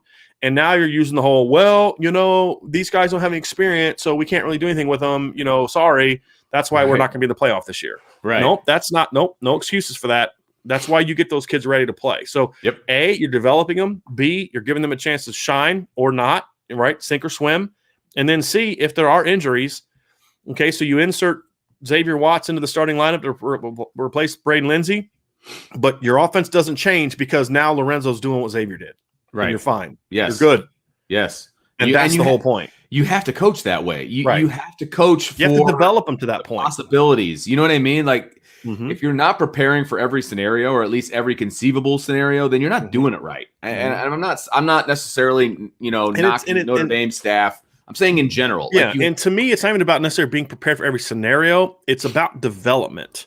Sure. And development prepares you for every scenario. So I'm with you, Vince, but you can't possibly practice every single thing that can possibly happen. Right. That's not what you're saying. That's not what I'm saying. You're speaking as a coach, and I'm just trying to clarify it. What it means is you coach those kids up to be ready to play. Correct. And so no matter what happens in a game, who goes down, whatever happens, they know what to do. They have gotten that experience. Yes. They have gotten those practice reps. Correct. And it's not even so much about the episode. What are 5-10 snaps a game going to do? It's not just about that. If you're going to play a kid guaranteed 5 snaps a game, that means he got at least 50 snaps during the week of practice. Right? Yeah. At least 50 snaps during the week of practice. That prepares him for that. So you add all those snaps up with the first or second team offense. And all of a sudden you get to November, he's had hundreds of snaps. Right. It's not just the 5 or 10 a game because the kid doesn't run scout team and then you bring him up, put him in for 5-10 snaps in the second quarter of a game. The game's on the line and he doesn't know what the heck you're doing. Right. It's because he's with you in the practice field and he's getting those reps and those opportunities. And to me, that's what I'm talking about. And here's the thing. And again, I'm not necessarily knocking Notre Dame, but from what I'm hearing, it just boggles my mind because once kids get shunned to the practice team, it's like they're not even part of the team anymore. Mm-hmm. And that frustrates me a lot because you and I have coached a million times. And when you put kids on the scout team, that's great, but you can rotate them. Like you can take guys and it can be done. I'm okay with them putting guys on the scout team all year. My issue is that the development then stops. Well, right. And so those guys need to be included in meetings. Right. They should still be part of the game plan. They should still do all those things. They should, but you can rotate those guys and have them take some snaps with the third team or something. Right. You know what I mean? I get that and I don't disagree with that, but to me it's a bigger issue than just that. I mean, even if because look, I really think though if you're coaching these kids up, so you're spending a little extra time, maybe after practice you spend 5-10 minutes with them, just going over a couple things, making sure that you give them a little extra attention, maybe during some individual stuff, maybe during stretch, you're making sure, hey, look, while you're down there on a scout team, make sure, I did this stuff all the time. Make sure today you're really working on those releases, how to check. Yes. Look, the best coaching staffs I was on, our head coach would say, hey, make sure you're watching scout film before you leave. Because, you make sure that those kids are getting coached up and that they're given a good look. Right. Yes. And that's There's all part always of that things you can development work thing. on. Even if you're running the other team's stuff, there's still stuff. If Lorenzo Styles is on the scout team next year and he's having to go against Clarence Lewis and Cam Hart every day in practice, that's going to make him better. But not if he's not being coached up. Yes. Not if he's not being coached up. Yes. You know, and that's going to be the key, is making sure that you're doing a better job of coaching the entire roster. And that's something that I think Mike Elson does a great job with. It's something that I think some of the, Harry Heastan, I think, did a really good job with that. Some of the coaches have done a good job with that. Receiver has been one that has been an issue in recent seasons, in my opinion. And that has to change. It has to change because there's too much talent in this group for this not to be a really good group. And look, part of that is when there is really good talent, Vince, somebody's got to run scout team, right? Some really good football player, some really talented football players have to be on scout team. And that's okay, but you can't put him on scout team and then he no longer feels like he's part of the group. Right. That's exactly right. That's the bigger issue for me. Yep, completely agree. So speaking of scout team, let's talk about some of these incoming freshmen who, by the way, have a ton of talent, and if done right, they should be a part of what's going on. Whether they're getting playing time or not, they should be a part of what's happening from a developmental standpoint. Well, I think they need to play. And that's fair. I get it. And that's what I was saying earlier. Like, those kids need to be playing 5-10 snaps a game. Right. So we got Lorenzo Styles, Deion Colsey, Jaden Thomas. I will give the floor to you. I think Styles and Colsey need to play. Yeah. Flat out. Now, does that mean that they automatically pass certain players? No. But okay, so if at X, let's just say you're going to have Braden Lenzy and Xavier Watts as your two X's. Okay, Braden Lenzy plays 30 snaps. Xavier Watts plays 25 snaps. And Lorenzo Styles plays 5 to 10. That gets you to 60, 65 snaps a game, right? Well, then there's, that they usually play about 72 to 75 snaps a game. Then there's, 8 to 10 plays where you're in 12 personnel, or maybe you have Lawrence Keys out there or something like that, right? In the field. Yeah. Right. And so, that's a great way to break it down. Maybe that's how I should think it should go, is they need to play. Deion Colsey, I'd definitely play Deion more, because Deion gives you something that you do not have on your roster anymore. And maybe next year they'll have a lot more of it on their roster next year, the way that they're recruiting right now. But right now they don't have a lot of Deion Colseys on their roster. And I think Deion is an incredibly talented player. And, this is something we did a video a week or two ago where I talked about the incoming freshmen. And Deion was obviously a big part of that, because I think Deion's the kind of kid that could come in and be an impact player as a freshman. And I don't mean impact from a volume standpoint. Maybe he only makes 8 to 10 catches. But it's going to be like, but there'll be 8 to 10 catches you remember. Yes. Yes. And then if Kevin Austin gets hurt, then Deion's got 100 snaps under his belt in the first 6 or 7 games, right? And so now you're not trying to beat USC in North Carolina with a freshman that's played 5 snaps against Toledo, or played 15 snaps against Toledo, and all he did was run block the entire time, right? Where you've given guys opportunities to play. Because Deion's a really talented kid. And I forgot to mention this in the video. What a lot of people don't know is Deion's about a year younger than most of the kids in his grade. I almost said his age, which would have made 0 sense. He's a year younger than most people his age. No sense. No, doesn't make sense. He's about a year younger than most kids in his grade. And so there's still another physical jump. Because as you and I both know, Vince, a lot of kids from that 17 to 18, which usually is your junior to senior year of high school, you see a lot of kids make big jumps physically. Right. Well, that's happening to Deion now. Right. As he's getting ready for college. Yeah. And so to me, he's a kid that has not even, he is a kid that, needed a lot of work and those kind of things. His grade was a little bit lower, but there's a reason I gave him a 5-star upside grade, because his upside is it's as high as any receiver they've signed, maybe going back to Chase Claypool. Just from a pure potential standpoint, just a pure ceiling standpoint. Yeah. He's got a chance to be special, and there's no excuse not to play that kid as a freshman, at least for 5 to 10, minimum 5 to 10 snaps a game. There's no reason to stick him on scout team and never coach him again until the spring. I don't mind him playing scout team. I don't even have a thing where on Deion on Tuesday, when we're doing our main install, you're going to be down with us. Okay, because you're going to get the base offense. But then when we go to more of our situational stuff on Wednesday and Thursday, we're going to find some time for you to get down there and be on the scout team. Right. You can do that. And that's okay. And that's perfect, because he's gotten that work with the first team. But then you're given the defense on, when the defense is doing a heavy 7-on-7 day, or a heavy red zone day on Thursday, and they got to cover Deion Colsey, that's good for Deion and that's good for the defense. Yeah. So again, you don't have to have a kid up there. That's where the creativity comes. That's called coaching. That's called development. And those are things that I think that we're not seeing enough of. Like I was told at one point in time last year, Vince, that essentially they would not have Jordan and Xavier at the same time. They just would rotate them. So, okay, Xavier had his chance at the first team this week. Now it's Jordan's chance. That's not development. That's just I don't even have a nice word for it. It's that's dumb. Not development. Yeah. I'll say it. It's dumb. Yeah. I'm sorry. I just don't understand how a group of coaches who are in theory coaching at the highest level could sit around a table and all agree that that was the best way to go about doing things. I agree. That's just what I'm going to say. But the point is, again, let's give him the benefit of the doubt. Sure. I think that to me, Jaden Thomas is a guy that's probably going to need a year of some seasoning. Yeah. Just because I don't think he's dynamic enough athletically to really push the guys ahead of him. But I do think Lorenzo and Deion are good enough that they have to play as freshmen. Yep. And I hope that happens. I think Lorenzo has the advantage if he was in the spring.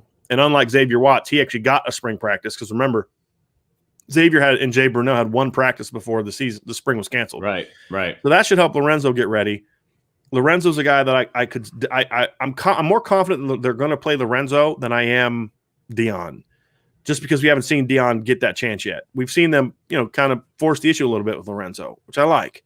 Mm-hmm. So, I mean, I think you could have a situation where you've got a really dynamic 1-2-3 punch at that X position with Lenzy, Watts, and Lorenzo, and then Watts can play other positions, and then Lawrence Keys in the slot can because you got Deion and Joe and Kevin Austin in the boundary.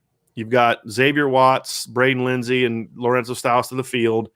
And then you've got in the slot, you've got Avery Davis and Lawrence Keys. Again, that's some pretty good talent. Some pretty good talent. Oh, yeah. I agree. I'm like I said, I'm very excited about this group. And if we can get the young guys reps, that'll make me a lot happier. And I think with I'm hoping maybe it's optimism that shouldn't exist.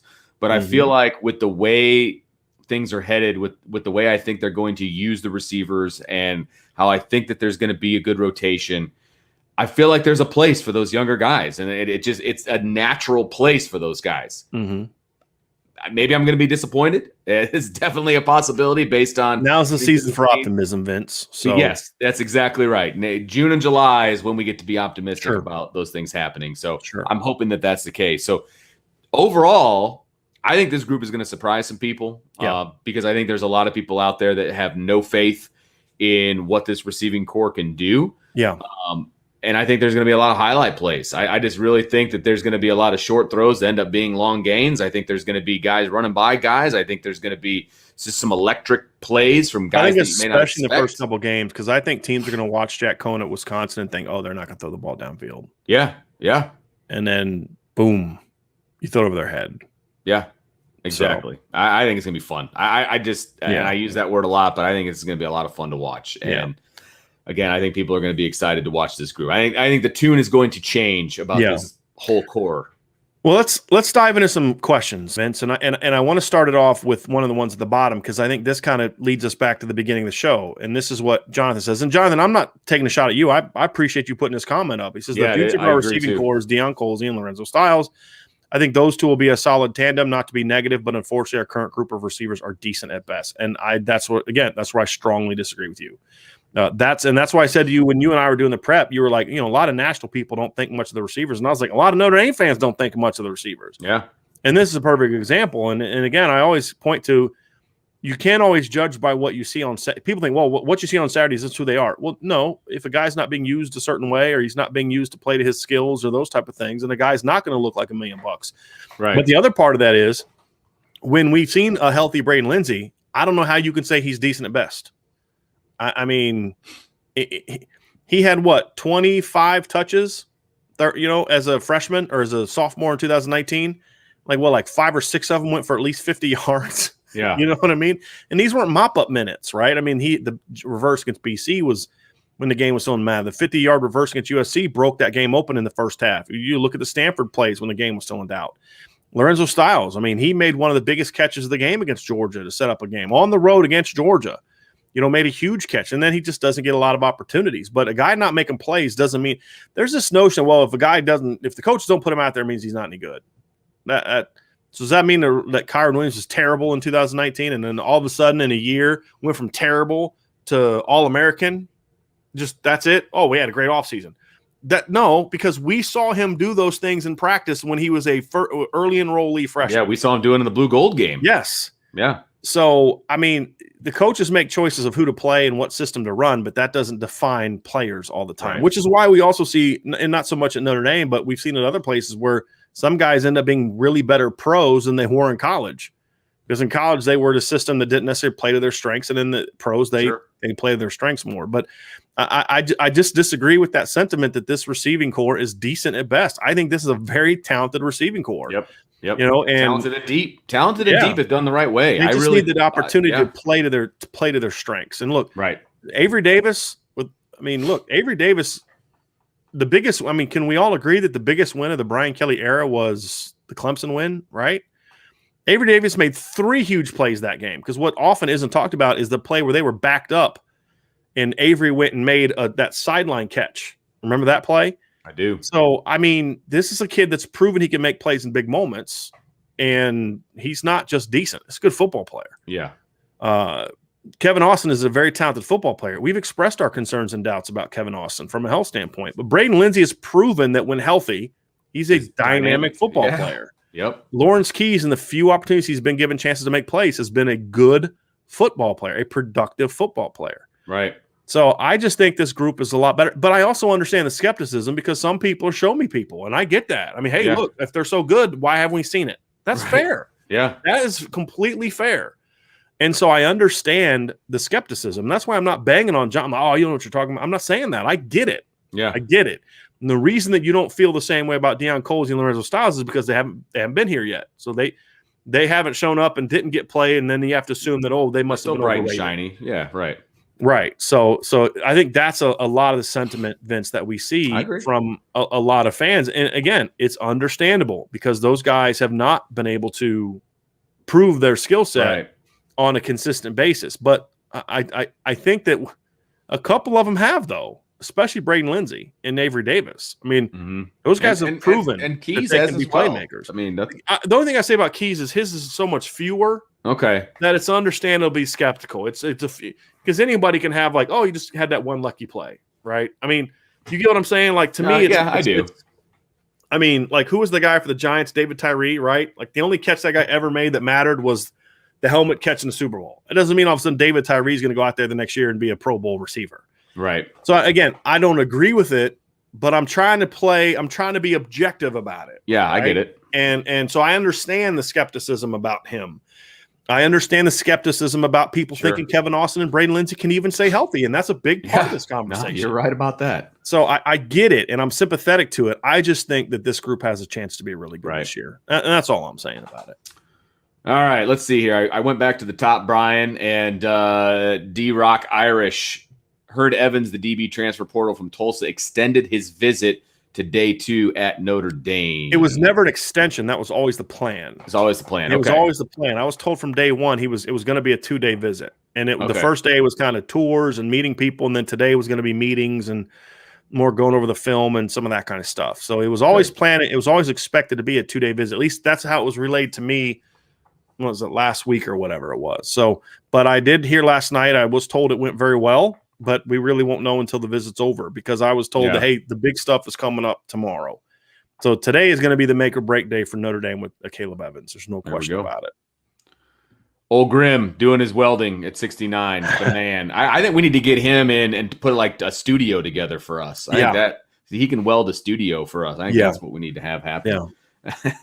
We'll never make him pay for another podcast ever again. How about that? That'll be his payment. That's right. D-Rock calling out my green wall. Yep, back in the basement to my green wall. But hopefully that's going to change soon. But we'll see what happens. Matty K bought his hat. Yeah, buddy. Love that. Yes. Getting on board. Love that. Jordan says he can't wait to see Tommy Rees unleash this offense. I agree. It's kind of part of where my optimism comes from too. Yes, 100%. Because if it was still Brian Kelly calling the plays, I think we would all be kind of reticent to it's going to be what we've seen in the recent past, because we know what Brian Kelly did back in his Grand Valley State days, right? In Cincinnati, right? Yeah, but with Tommy Rees, we've seen flashes. We've seen kind of where we think this offense is headed, and it's exciting. And I don't think that he's completely unleashed it yet. So I think there's a good reason for optimism. No question about that. Because we did see different stuff in the spring. We did see some different stuff. Absolutely. Jordan wants a 6-player rotation that piles up 4,000 plus yards for Jack Cohn. What are your thoughts on that, Brian? I mean, that'd be awesome, but I don't know if that's necessarily going to what they're going to do. Tommy says you might get 4 in the rotation. I would like to see 6. I really would. If they only do 4, it's because they're just doing what they did last year and they didn't change. Yes. That's what that would mean. Right. I think I don't know if it can get to 6 consistently. I think it's probably 5 for sure each week. That 5 may change from week to week, but it can be challenging to have 6 guys ready to play every single week. The same, but I'd like to see it that be done that way. But with how much 11 and 12, 12 and 13 personnel they play, it just makes it a little bit harder to get the work in practice to get that many guys going. But I think it should be that way. I think especially if they're going to do more 11 personnel, then I think they can certainly do more of that. But to the 4,000 yards thing, look, the thing about that is, that's a lot of yards. It is. And obviously we're talking postseason after catch too. And I just don't know if like that. Look, Brady Quinn and the most dynamic offense ever creeped up on 4,000, but never quite got there. Yeah. To me, I don't know if I care as much about the 4,000. I just don't think Notre Dame has that kind of offense. I don't think I also think that they're going to be up big in some early third quarters, which is going to mean more running. Sure. In some of those games, but they're not going to be like Joe Burrow and that kind of stuff. I don't see that happening. And you look at the 2019 season, there were only 13 teams that went over 4,000 yards passing, and some of those teams were named Washington State, which we know plays that pass happy offense. Hawaii was another one. USC, another air raid. Oklahoma, another air raid. Central Florida, Arkansas State, San Jose State, and SMU. Like a lot of those teams, there's not a lot of power. There's 1, 2, 3, 4, 5. Clemson was in there. 6. There's only 7 Power 5 teams total in 2019 that passed for over 4,000 yards. Yeah, as a team, right? In 2018, there's only 11 total teams and 10 Power 5s, right? There's a couple close, but that's a lot of yards. It is a lot of yards. I just think the way that Brian Kelly coaches, it's going to be a little bit more balanced, but there's going to be a lot more, unless they throw for like 375 in the first half against Toledo, which is possible. But I don't think it's going to be quite that. I think it's going to – I'm more hoping that it's between 3,500 to 3,800 for Jack Cohn is more of what I'm hoping. Yeah. And if they do get to 4,000 as a team, it won't be Jack Cohn getting that 4,000. It'll be spread out a little bit. It'll be Buck Pine or Buckner, whoever the number 2 guy is, because they are letting him throw a little bit in mop-up duty, that kind of thing. So maybe he gets to 37, 38, which is possible. But at the same time, I'm trying to think back to when Ian Book was the starting quarterback in 2018, and if you'd have taken his stats as a starter and extended them over to the full season, as good as that pass offense was, because remember, he averaged over 290 passing yards per game going into that. That's 37-30 or 37-70. That's still a couple hundred yards away from 4,000. Yeah, for sure. Yeah. Do you have Facebook open by chance? Because it always just says Facebook user. Yeah. Which question you got about the Michigan? It says, Brian, my Michigan coworker, made me ask. That's why from Rob. Who was it? Yeah. Oh, yeah, it's from Rob. Yeah, from Rob. Okay. Mm-hmm. So from Rob, what my Michigan coworker made me ask why Notre Dame keeps avoiding UM on the schedule. Keeps voiding UM on the schedule. Oh, so so my question is, does he mean avoiding, or did he mean like that they canceled the thing? Look, Michigan's not nearly as relevant as they think that they are. Okay. That's fair. So, number one, Notre Dame doesn't have a 100-year-long history with Michigan. They went through a stretch in the 80s and 90s where they played a Right. bunch. But for about 50 years, Michigan would not play Notre Dame. Part of it was anti-Catholicism. Part of it was they were afraid to play Notre Dame when Notre Dame was dominant. Let's be honest about that. So what does Notre Dame owe Michigan? Nothing. Because Notre Dame playing Michigan does a whole lot more for Michigan than it does for Notre Dame. And I would much rather see Notre Dame play Ohio State, a relevant team, or Clemson, or heck, Arkansas, than I would for Michigan. Look, Notre Dame doesn't have to play Michigan to go up into the state of Michigan and steal their best players. They did it with Rocco Spindler last year. They did it with Josh Burnham and Nolan Ziegler this year. So, I mean, Michigan is not the important program that people think it is. I mean, they've won, what, a half of national championships in the end of World War II, right? I mean, so, Michigan, it doesn't matter to Notre Dame. And if Notre Dame's going to start playing more Big Ten teams, how about you play teams that weren't bigoted towards Notre Dame back in the day, like Michigan State, who fought to get Notre Dame into the Big Ten, like Purdue, who's always been willing to play Notre Dame. I'd much rather play teams like that than a team like Michigan, who isn't nearly as important as they think they are. And the reality is Michigan needs to focus more on trying not to get curb stomped by Ohio State again. I mean, you've lost 15 to 16 games against Ohio State. Maybe you should focus a little bit on that. I agree with that. I mean, hey, Vince, since all 5 of your children have been born, Michigan's beat Ohio State once. That's a really good point. That's a really good point. And, Facts, baby. And my oldest is in high school now. So exactly. Once. And that was the year between Tressel and Mayer, right. Or Urban Meyer. Right. That was the year when he got fired, and had Tressel not got fired, I don't think they win that year. Yeah. Remember, that was the turmoil year. That's the only time Michigan has beat Ohio State in the last 15, 16 years. That's hilarious. So Michigan, why don't you worry about playing Michigan State, right? Why don't you try beating Michigan State consistently before you worry about Notre Dame? Thanks for putting that into perspective for us, Brian. I appreciate that. Hey, any chance I have to take a shot at Michigan, I'm all for. I just love the fact lapping it all up. These recruits that are on campus yesterday at Michigan, they're all taking these really cool pictures in their Michigan uniform behind a basketball logo. Yeah, exactly. I think it's beautiful because they're a basketball school. Right. They're a basketball school. Yep. Yeah, I would not in a million years would that ever happen here. But anyway. All right. Jordan wants to know, who do you think has the bigger season? Lawrence Keys, Braden Lenzy, or Avery Davis? And I guess. Can I say yes? It depends. Yeah, it depends on what your definition of bigger season is. Are we talking catches? Are we talking yards? Are we talking touchdowns? Because I think the answer could be different for all three. Yeah. Right? Yeah. I mean, I could see Keys and Davis maybe having more catches than Lenzy, but Lenzy having more yards and touchdowns. Right.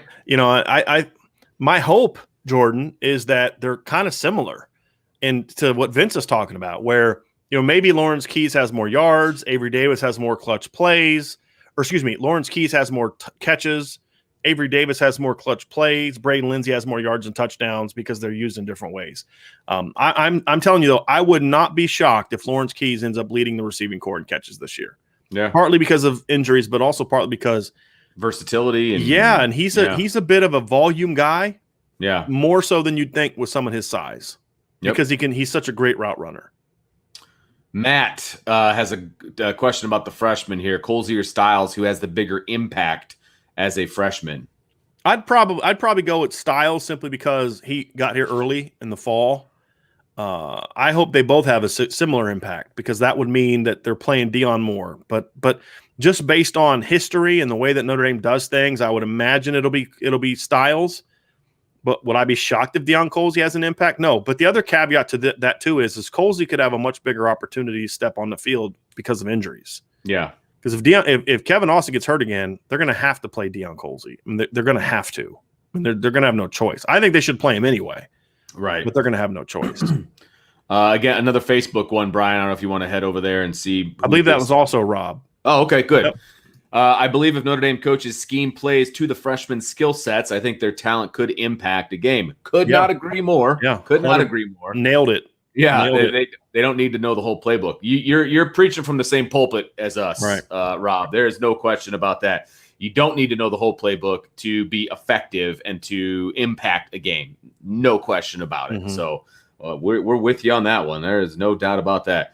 DJ wants to thank us for what we do, and we Appreciate appreciate you, DJ. Thank you very, very much. Let's see here. I think comment. I want that comment before from Joseph Juan. So here's my thing, Joseph, and I agree with you to a degree. I don't think either one of them are fifth-year players, and here's what I mean by that. If Deion Colzie and Lorenzo Styles aren't good enough after year 4 to be in the NFL, one of two things happened. One, they've had some injuries. So Braden Lenzy could be a fifth-year guy because Braden Lenzy's had a couple seasons where he's had some injuries slow him down, right? Yeah. Kevin Austin, if he chose to come back for a fifth year, it would be because there's been some significant things going on. But as long as they're healthy, they're neither one of them are fifth-year players. But my point is, if they got injured, they'd have a medical, most likely, that they could come back on. I don't know if you necessarily – I don't want to have a habit of bringing back fifth-year receivers. I don't – because, look, that's what you had last year. It was the most fit – two fifth-year seniors last year. And that was one of the least effective Notre Dame pass games of Brian Kelly's tenure. Because, look, it's like the kid from Marshall, the grad transfer from Marshall. Everybody's excited about him. He's a second-team All-American in Athlon and all that kind of stuff. He's short. He's strong. And he dominated against MAC teams. If he was that good of a player, in my opinion, he's going to be a needle mover at Notre Dame, he would not be a sixth-year player. He'd be in the NFL. Right. The NFL doesn't care that you played in the MAC. They draft MAC players in the second, third round all the time. Sure. He's trying to go Notre Dame because he's not good enough to go to the NFL. If he's not good enough to go to the NFL right now after his fifth year, he's not a guy that's going to move the needle for Notre Dame. All he does is give you experience. He doesn't give you more talent than what you have. And so that's kind of where I come from a receiver is. That's why I'm pretty much against redshirting receivers unless there's an extenuating circumstance like A, they physically aren't ready to play. And they're maybe 160 pounds and not strong or whatever.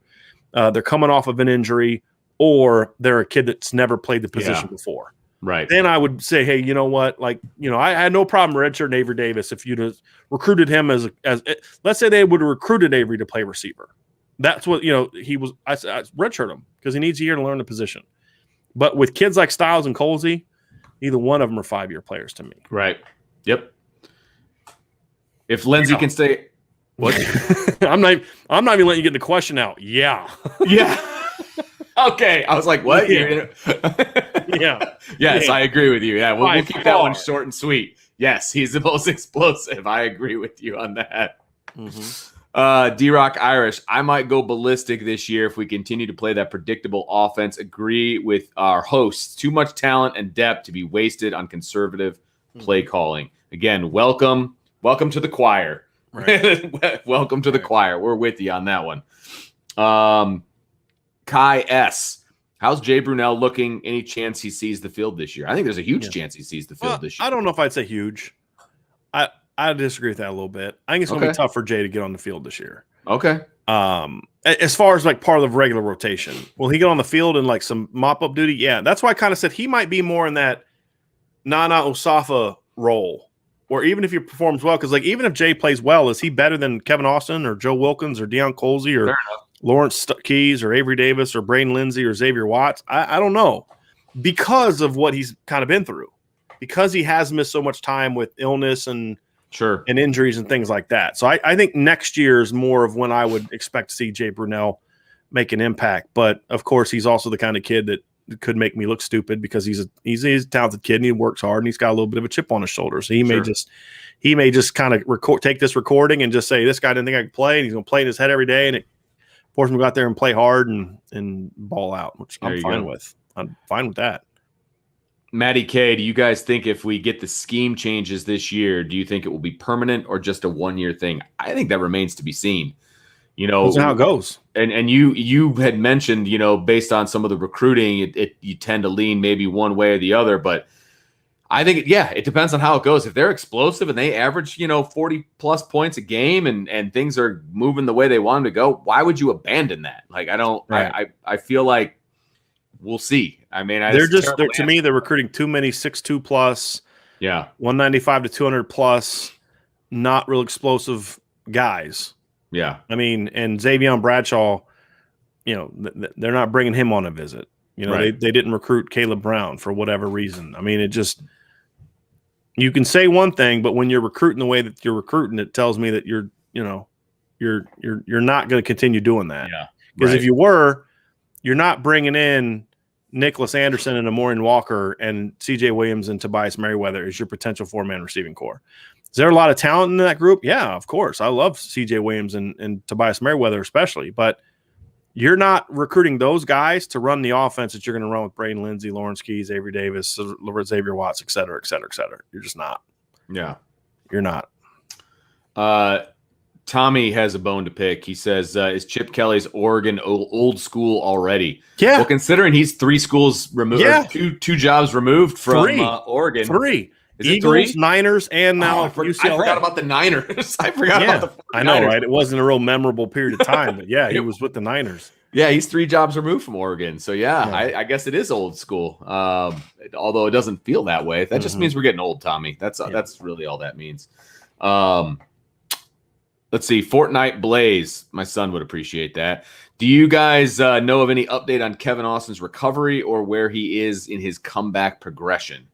My understanding is he's running. He's going through workouts. He's just not at 100% yet. 100% capacity or 100% fully healed yet.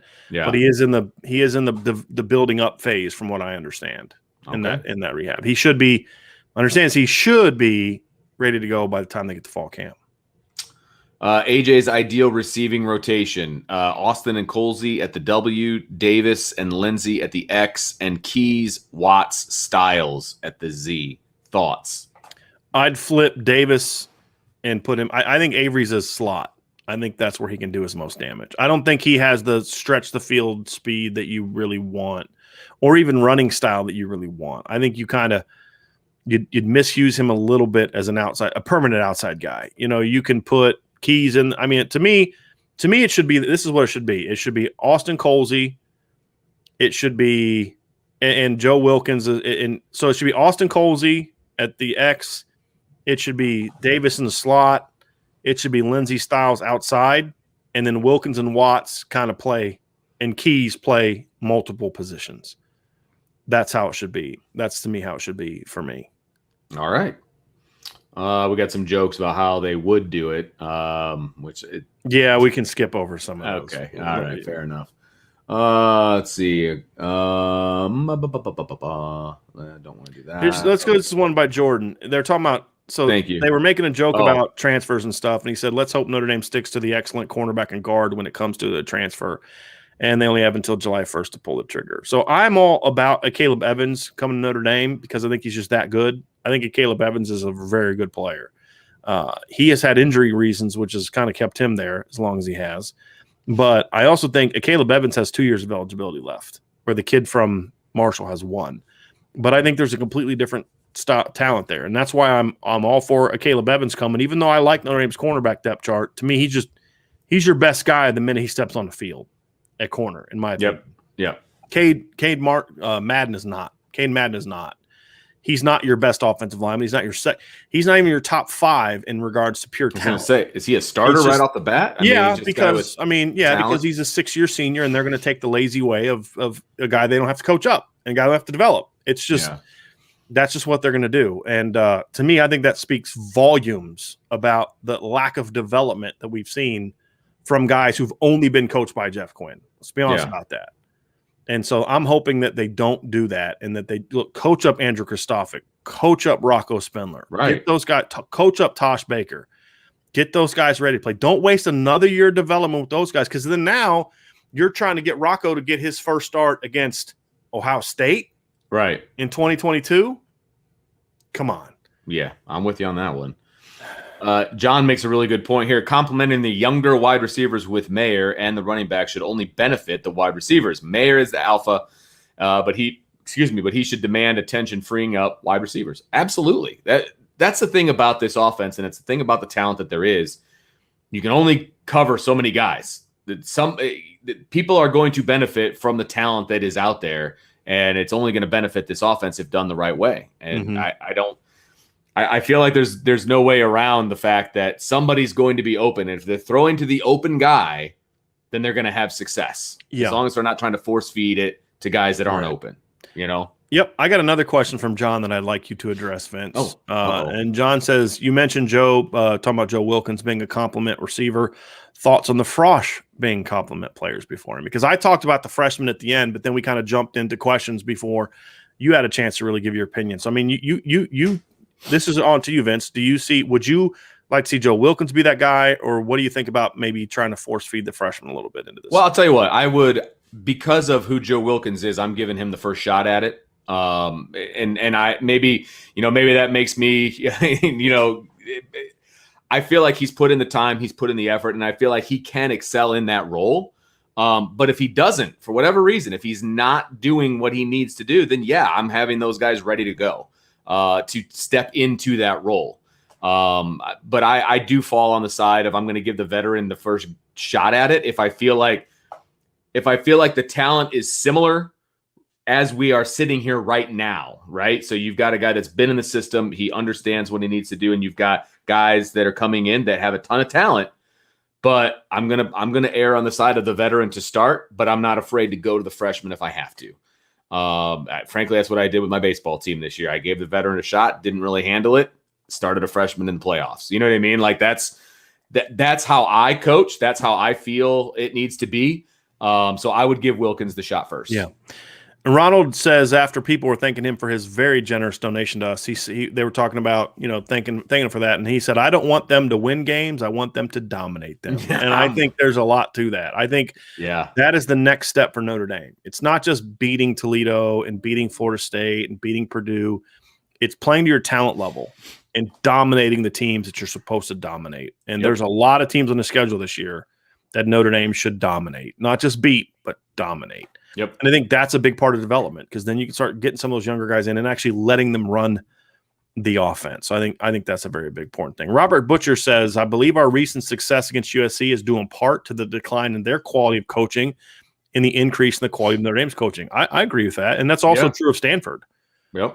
I think both that's true, but also USC's dominance in 2000 in the 19, was it 2000s was for the same reason. I mean, that's part of when you play a team for that long, like a real rival. So USC's a real rival, Michigan's a fake rival.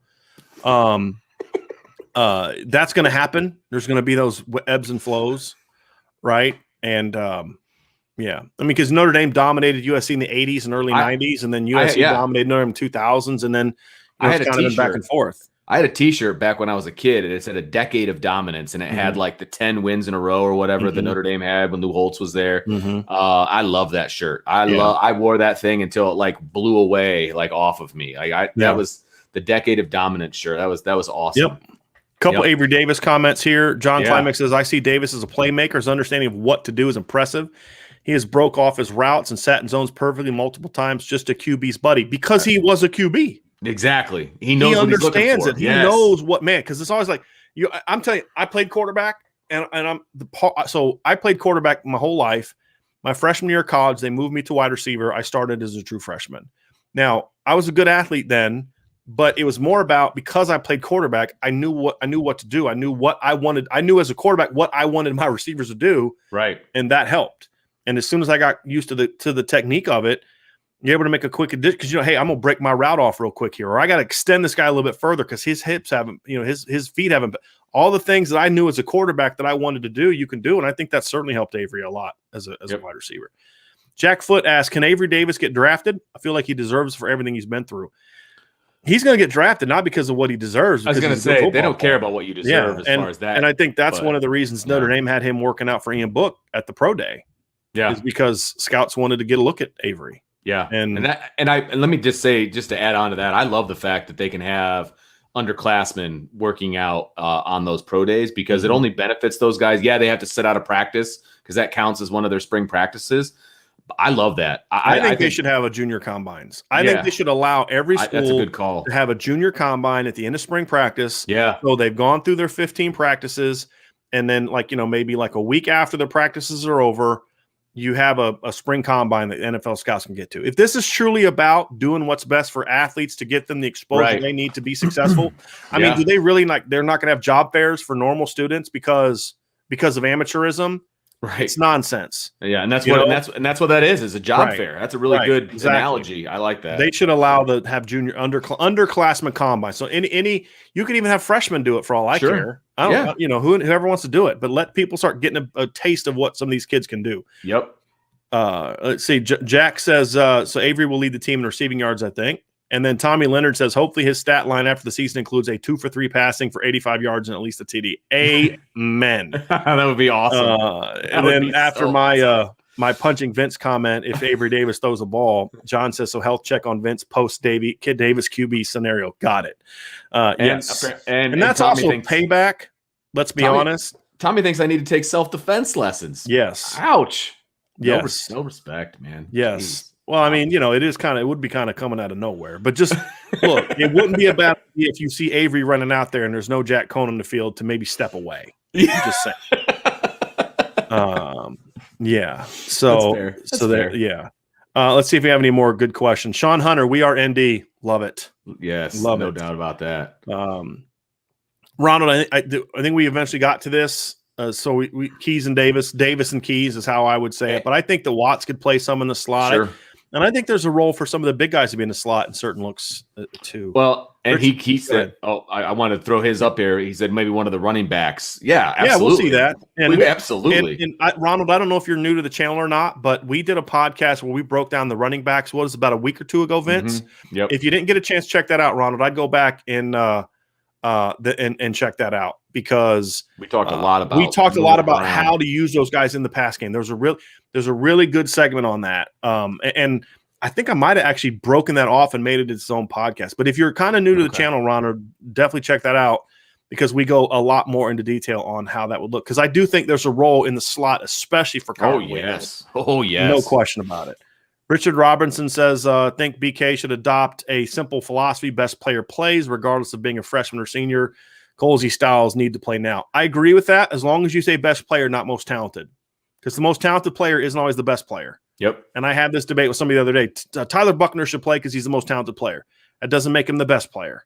And there is a difference. So just get these last few because, Vince, I know got to wrap up and get going here. Where did we leave off? Okay, so we had John's.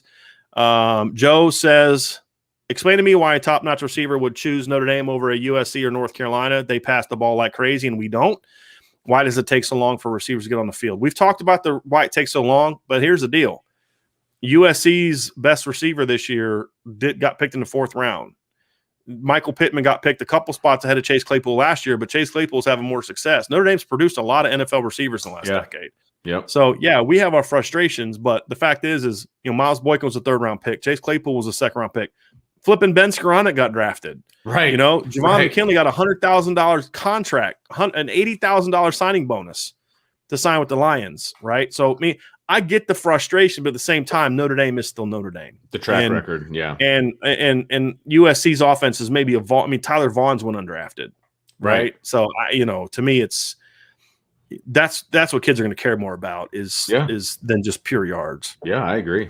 Don Climax says, how many catches did Devontae Smith have as freshman year? I think it was like 7 or 8. One against Georgia stands out. Let the young guys play, please. But that's a great point because he played throughout the year. It wasn't just that they threw him on the field in the title game. Exactly. He didn't have a lot of production, but he played a lot. And he doesn't need to have 30, 35 catches to be effective and to be a game changer. You know what I mean? Like that's the thing people need to understand. People, Brian Kelly, need to understand. Right. Okay, let's see here. We got we had some about Jordan Johnson. I'm going to pass the Jordan Johnson stuff. That's fair. We've had that conversation, and I'm just okay. Ronald 3,700 passing yards and 2,000 rushing. How's that for fantasy? I mean, that's to me about where I'd be comfortable with. 2,000 running is not out of the question in any way. I mean, I even think they could go above that because that's about 438 and a half yards a game. I think Notre Dame should be well over 450 this year, but I think it's going to be 3,700 and maybe 2,300 rushing because I think we're going to see more big plays from that group this year, more yards per carry. But I think, I think over 2,000 is going to be the key. I mean, if you look at what Notre Dame has done in recent seasons when it comes to rushing the football, just from a pure number standpoint, they were at 2,500 last year in only 12 games. They were 2,300 the year before, and they weren't a great running team. They were at 2,300 the year before that, 3,500 the year before that. Even the year they sucked, they ran for 1,960 yards in 12 games, right? 4-8 year. So, I mean, I think 2,700 in 2015. So I think probably at least 2,200 to 2,300 is where we'll see. And hopefully they can get to that. If they can get to 3,700 passing yards and get to at least 2,300 rushing yards, this offense is going to be really, no doubt, really good, Vince. There's no question about it. No doubt. All right, let's see here. There's a question about will Tommy involve the running backs? Yes, I think so. I think and you know, we saw this late to his question. We saw this late in the year. Yes, we saw Kyron a lot more involved in the pass game late in the year. He had 8 catches. I think he had 8 catches against Bama. They threw that slip screen against Alabama. Remember, to Chris Tyree. You know, but Kyron, here was Kyron's production in the first 7 games in the pass game. 2, 2, 2, 1, 3, 2, 1. Okay. The last 5 games was 4, 4, 3, 3, 8. So I think we started to see a little bit of that increased production late in the year. And I think we'll see an even bigger jump. We saw that in the spring as well. So I definitely think we'll see that. Yes. Tommy Leonard, tell him Michigan is a basketball school anyway. They're not even consistently the best team in the state. This is my favorite. Harbaugh's a weirdo.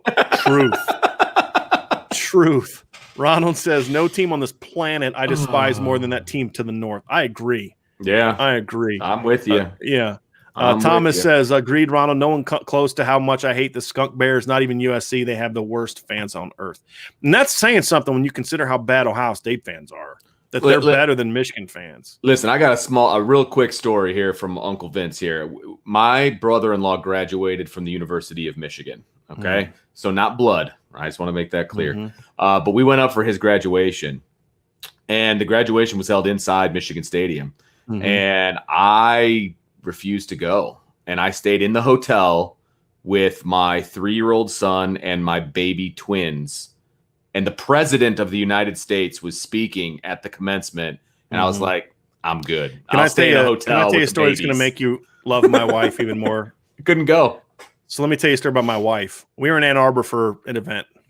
We drove by the stadium, and I'm a big college football fan, right? So the nostalgia of the stadium and all the big games. Yeah. We go by the Block M, and I'm not even paying attention. My wife starts going, "Boo!" Just scream at the top of her lungs. Booing the Block M. Yeah, I man. love this woman so much. Because that street goes right by. I love that woman so much. It's so great. Anyway. This is a great one. I have not heard. So this is someone that I used to know at BGI, and it's great to hear from you. But he said, we had asked the question in the past, why I'm a Notre Dame fan. And he says, a few years ago, upon learning I had cancer with a young family, Brian had a respected Indy OC send me a long, encouraging letter, unsolicited. That was Mike Denbrock. And Mike is one of the best people you'll ever meet in the coaching business. No doubt. And I mean, it was like that. I said, hey, coach, look, we have a guy that's one of our customers has got cancer. And it was similar to what Coach Denbrock had gone through.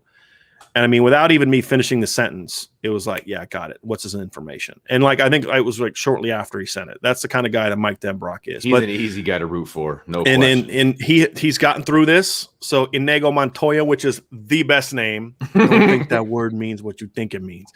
Love that movie. But he has recovered and he is doing better now. At least you were the last time we talked, which has been about a year since we talked. So I hope that you're still doing great. And it's so great to see why you're in the show. And then, of course, you picked the right show because I'm enjoying watching you thrash around like a herd of retarded wild beasts attempting calculus. That's so awesome. That's so awesome. But it is great to hear. It's great to hear from you. It really is great to hear from you. All right. Let's see if there's any does a slot receiver need to be 6'1" or less, or is that just preferred? 6'3" guys can run fast too after the catch. No, I think the thing about being shorter is it allows you to work through traffic a little bit more effectively. You're not as big of a target. I think that's part of it. But also shorter guys tend to be a little bit more quick. So you get more Avery Davis type athletes, where taller guys are more long striders. Right. And when you're working in a slot, so when you're releasing on against a linebacker or an overhang or something like that, you got to have quick movements to be able to avoid the reroutes and avoid the jams. When you're a longer strider, it's a lot harder for you to avoid those things. And so I think that's part of it. Whereas if you're an outside guy, it's more about just the size and the strength. And so it just requires a little bit more elusiveness. But I don't think you need to be sub 6'1". It just so happens that like the height doesn't matter. I mean, to me, if you're 6'3" and you are a quick-footed guy and all those kind of things, you can play slot. Right. Chase Claypool was really good playing the slot in 2017. Remember, he started in the slot for Notre Dame, after all the injuries, and they finally put him on the field after Cam Hart got hurt, Freddie Canteen got hurt, and they were forced to play Chase Claypool. And guess what? He's pretty good. Sorry, I couldn't help myself. But he played that position, and he's a big target because Chase is a bit, they used him effectively. But to play the slot the way that most teams play the slot, it's about quickness and being able to make sudden movements and elusiveness and agility and those kind of things. And those guys tend to be shorter guys. It's not so much that you require it, a shorter guys. It's just the skill set that thrives at that position is more geared towards that. And remember, Michael Mayer is going to be playing some slot this year too. I mean, he's going to be in that spot. So he doesn't qualify as the sub 6'1". Yeah, so. Agree. Here's another question. Julian McGuire and Dalen Hayes had underwhelming senior years. Will Foskey be better than both? I don't think Dalen Hayes had an underwhelming season at all. I think Dalen Hayes is a really good football player for Notre Dame this year. He's just not a sack guy. That's not what he was necessarily asked to do. But when he was turned loose, saw it against Georgia Tech, came up with 2 huge sacks. Overtime against Clemson, came up with a huge sack. You just have to understand, Dalen Hayes was probably using coverage about 3 times as much as Julian Okwara was. I agree with you about Julian. He had a very underwhelming senior year. But I think Dalen Hayes was very good for Notre Dame this year. Sure. Can Foskey be better than both? Will he be better than both? I don't know. Can he? Yes. I think just God-given ability. Isaiah Foskey is the most talented defensive end Notre Dame has had since that kid named Stephon Tuitt. That's my opinion. I don't know if you agree with that, Vince, but that's my just God-given ability. I don't know if he's going to turn that potential into production. We'll find out. But just God-given ability, I think he's their most talented end since Stephon Tuitt and Aaron Lynch. That's my thoughts. You agree or disagree with that, Vince? I'm with you. I really had nothing to add, so I was just kind of staying quiet over here. Yep. D-Rock Irish, before exiting, make sure you rate, notify, all that fun stuff. He says, thanks for the great show, gentlemen. Mm-hmm. Careful with that gentleman. I'm not sure who he's talking to on that one. But Joe has an interesting question, Brian, I wanted to throw at you. How do top programs recruit 8th graders or even freshmen when they haven't really proven anything? But if you don't, other programs do, and you're already playing catch-up. Example, USC. And that's why more teams are doing it. Right. Once one team starts to go down that road, you got to get your foot in the door. You have to there is something to be said for the first school that offers you. Yeah. Because it just is. Or a school being a year late. Like we literally had a cornerback that's in the 2023 class. That means he's a sophomore in high school. Correct. Who dropped a top 12 a week after he told us how much he loved Notre Dame. And Notre Dame had just offered. So we followed up like, hey, man, what's going on? He goes, well, they just waited too long to offer. You're a sophomore in high school. Right. Like, what are you talking about? That's a sophomore in high school mentality, but that's the problem with a lot of these young kids. Right. It's like, well, you offered me such and such time after so-and-so offered me, so you must not be that interested. So, unfortunately, Joe, and I mean, I appreciate Notre Dame that they've gotten into this, but that's just what you have to do. Real quick, Vince. Tommy says, you guys didn't like my red zone play call prediction.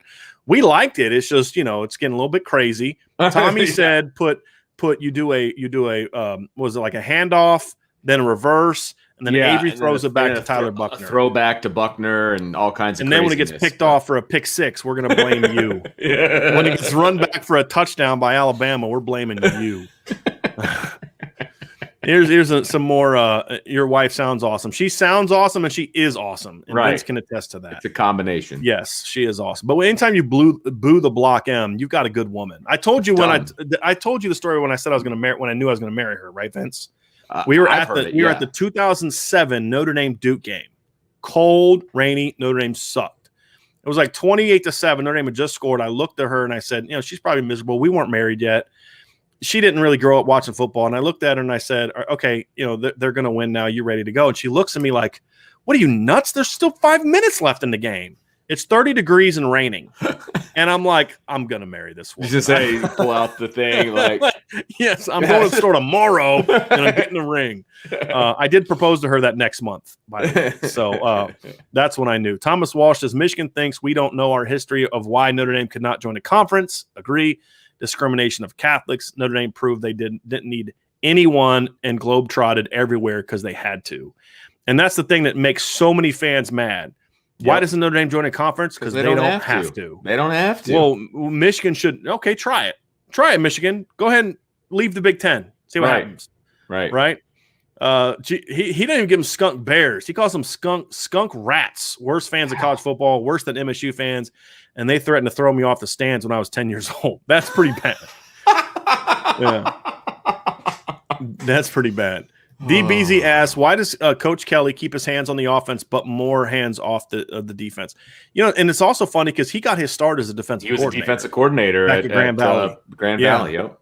It's just because I don't think Brian Kelly is a bit of a control freak, and I don't think he's willing to give up all control. Yeah. And he needs to, but offense is kind of his baby, and I think offensive coaches tend to be considered geniuses. I think he got a lot of his love for how smart of an offensive coach that Brian Kelly is, and I think he likes being told how smart he is. And if you give up complete control, then somebody else gets that credit. And I think Brian Kelly likes getting credit for things. He enjoys credit a lot. Yep. So. Yep. I think that's it. Yep. I think that's it. So, hey, everybody, we had some new people in the chat today. Yeah, man. Very excited about that. Thank you, everybody, so much. Make sure that before you leave, you hit the like button, hit the subscribe button, and the notification bell. And when you see that we have shows up, set that reminder because we're not slowing down. We're going to be talking ball all summer. Next week, we're going to finish up. We're going to try to finish up our previews. We'll have a recruiting preview for next week's. And Jonathan, you're banned from the show today. We're not going to be asking any questions. I'm mad at Jonathan, Vince, because Jonathan's been begging me to do an offensive line breakdown for weeks. I did the offensive line breakdown show last night, and he didn't even show up till the end. Wow. He wasn't even there for it. So Jonathan's and then he got another first timer right here. Appreciate you being part of the show. Hopefully you come back for another one. Jonathan, I'm just joking with you, buddy. You're my guy.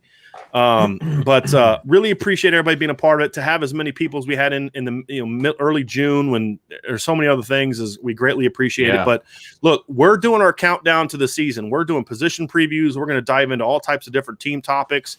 We're going to start our opponent previews here very soon. We're going to have recruiting shows. We're going to preview the recruiting weekends that are going to come up. So we have a ton of stuff going on here moving forward. So these shows are not stopping. They're not slowing down.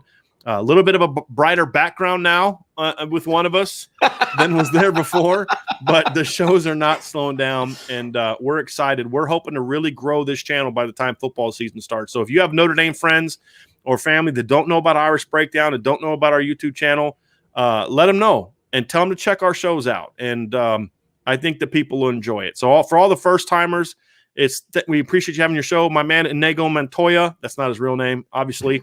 Haven't talked to you in a while. I'm really glad you could be in the show today and ask a question. It's great hearing from you. And again, come on over. Check our stuff out. Check out the merch. Yeah. Check out the merch site too. All kinds of good stuff. But we appreciate all you being a part of this family and this community that we're growing. And it's been a lot of fun so far, and we're just getting started. So Vince, we'll be back tomorrow for Mailbag Friday free for all. So we'll have a lot of questions, but tomorrow the show is going to be all about y'all and what you guys want to hear, you guys and gals want to talk about. So tomorrow we'll have that, and then and that's going to stay the same all summer too, by the way. So we're thinking about adding a show on Saturday. We'll see how that goes, but the Friday show is not going to change. We got to think about what we're going to do in the season though, because Friday, I think I want to do the preview on Thursday and the Friday free for all, still keeping that same, but we'll have to see. Friday free for all. We'll have to see. We'll check it out. But anyway, for those who gave those big super chats, appreciate it very, very, very much, Ronald, and then also Patrick, and then of course your guy Connor also hooked us up too. So we appreciate all y'all very much for your support of your time and your finances is greatly appreciated. But we'll talk to all y'all again here very, very soon.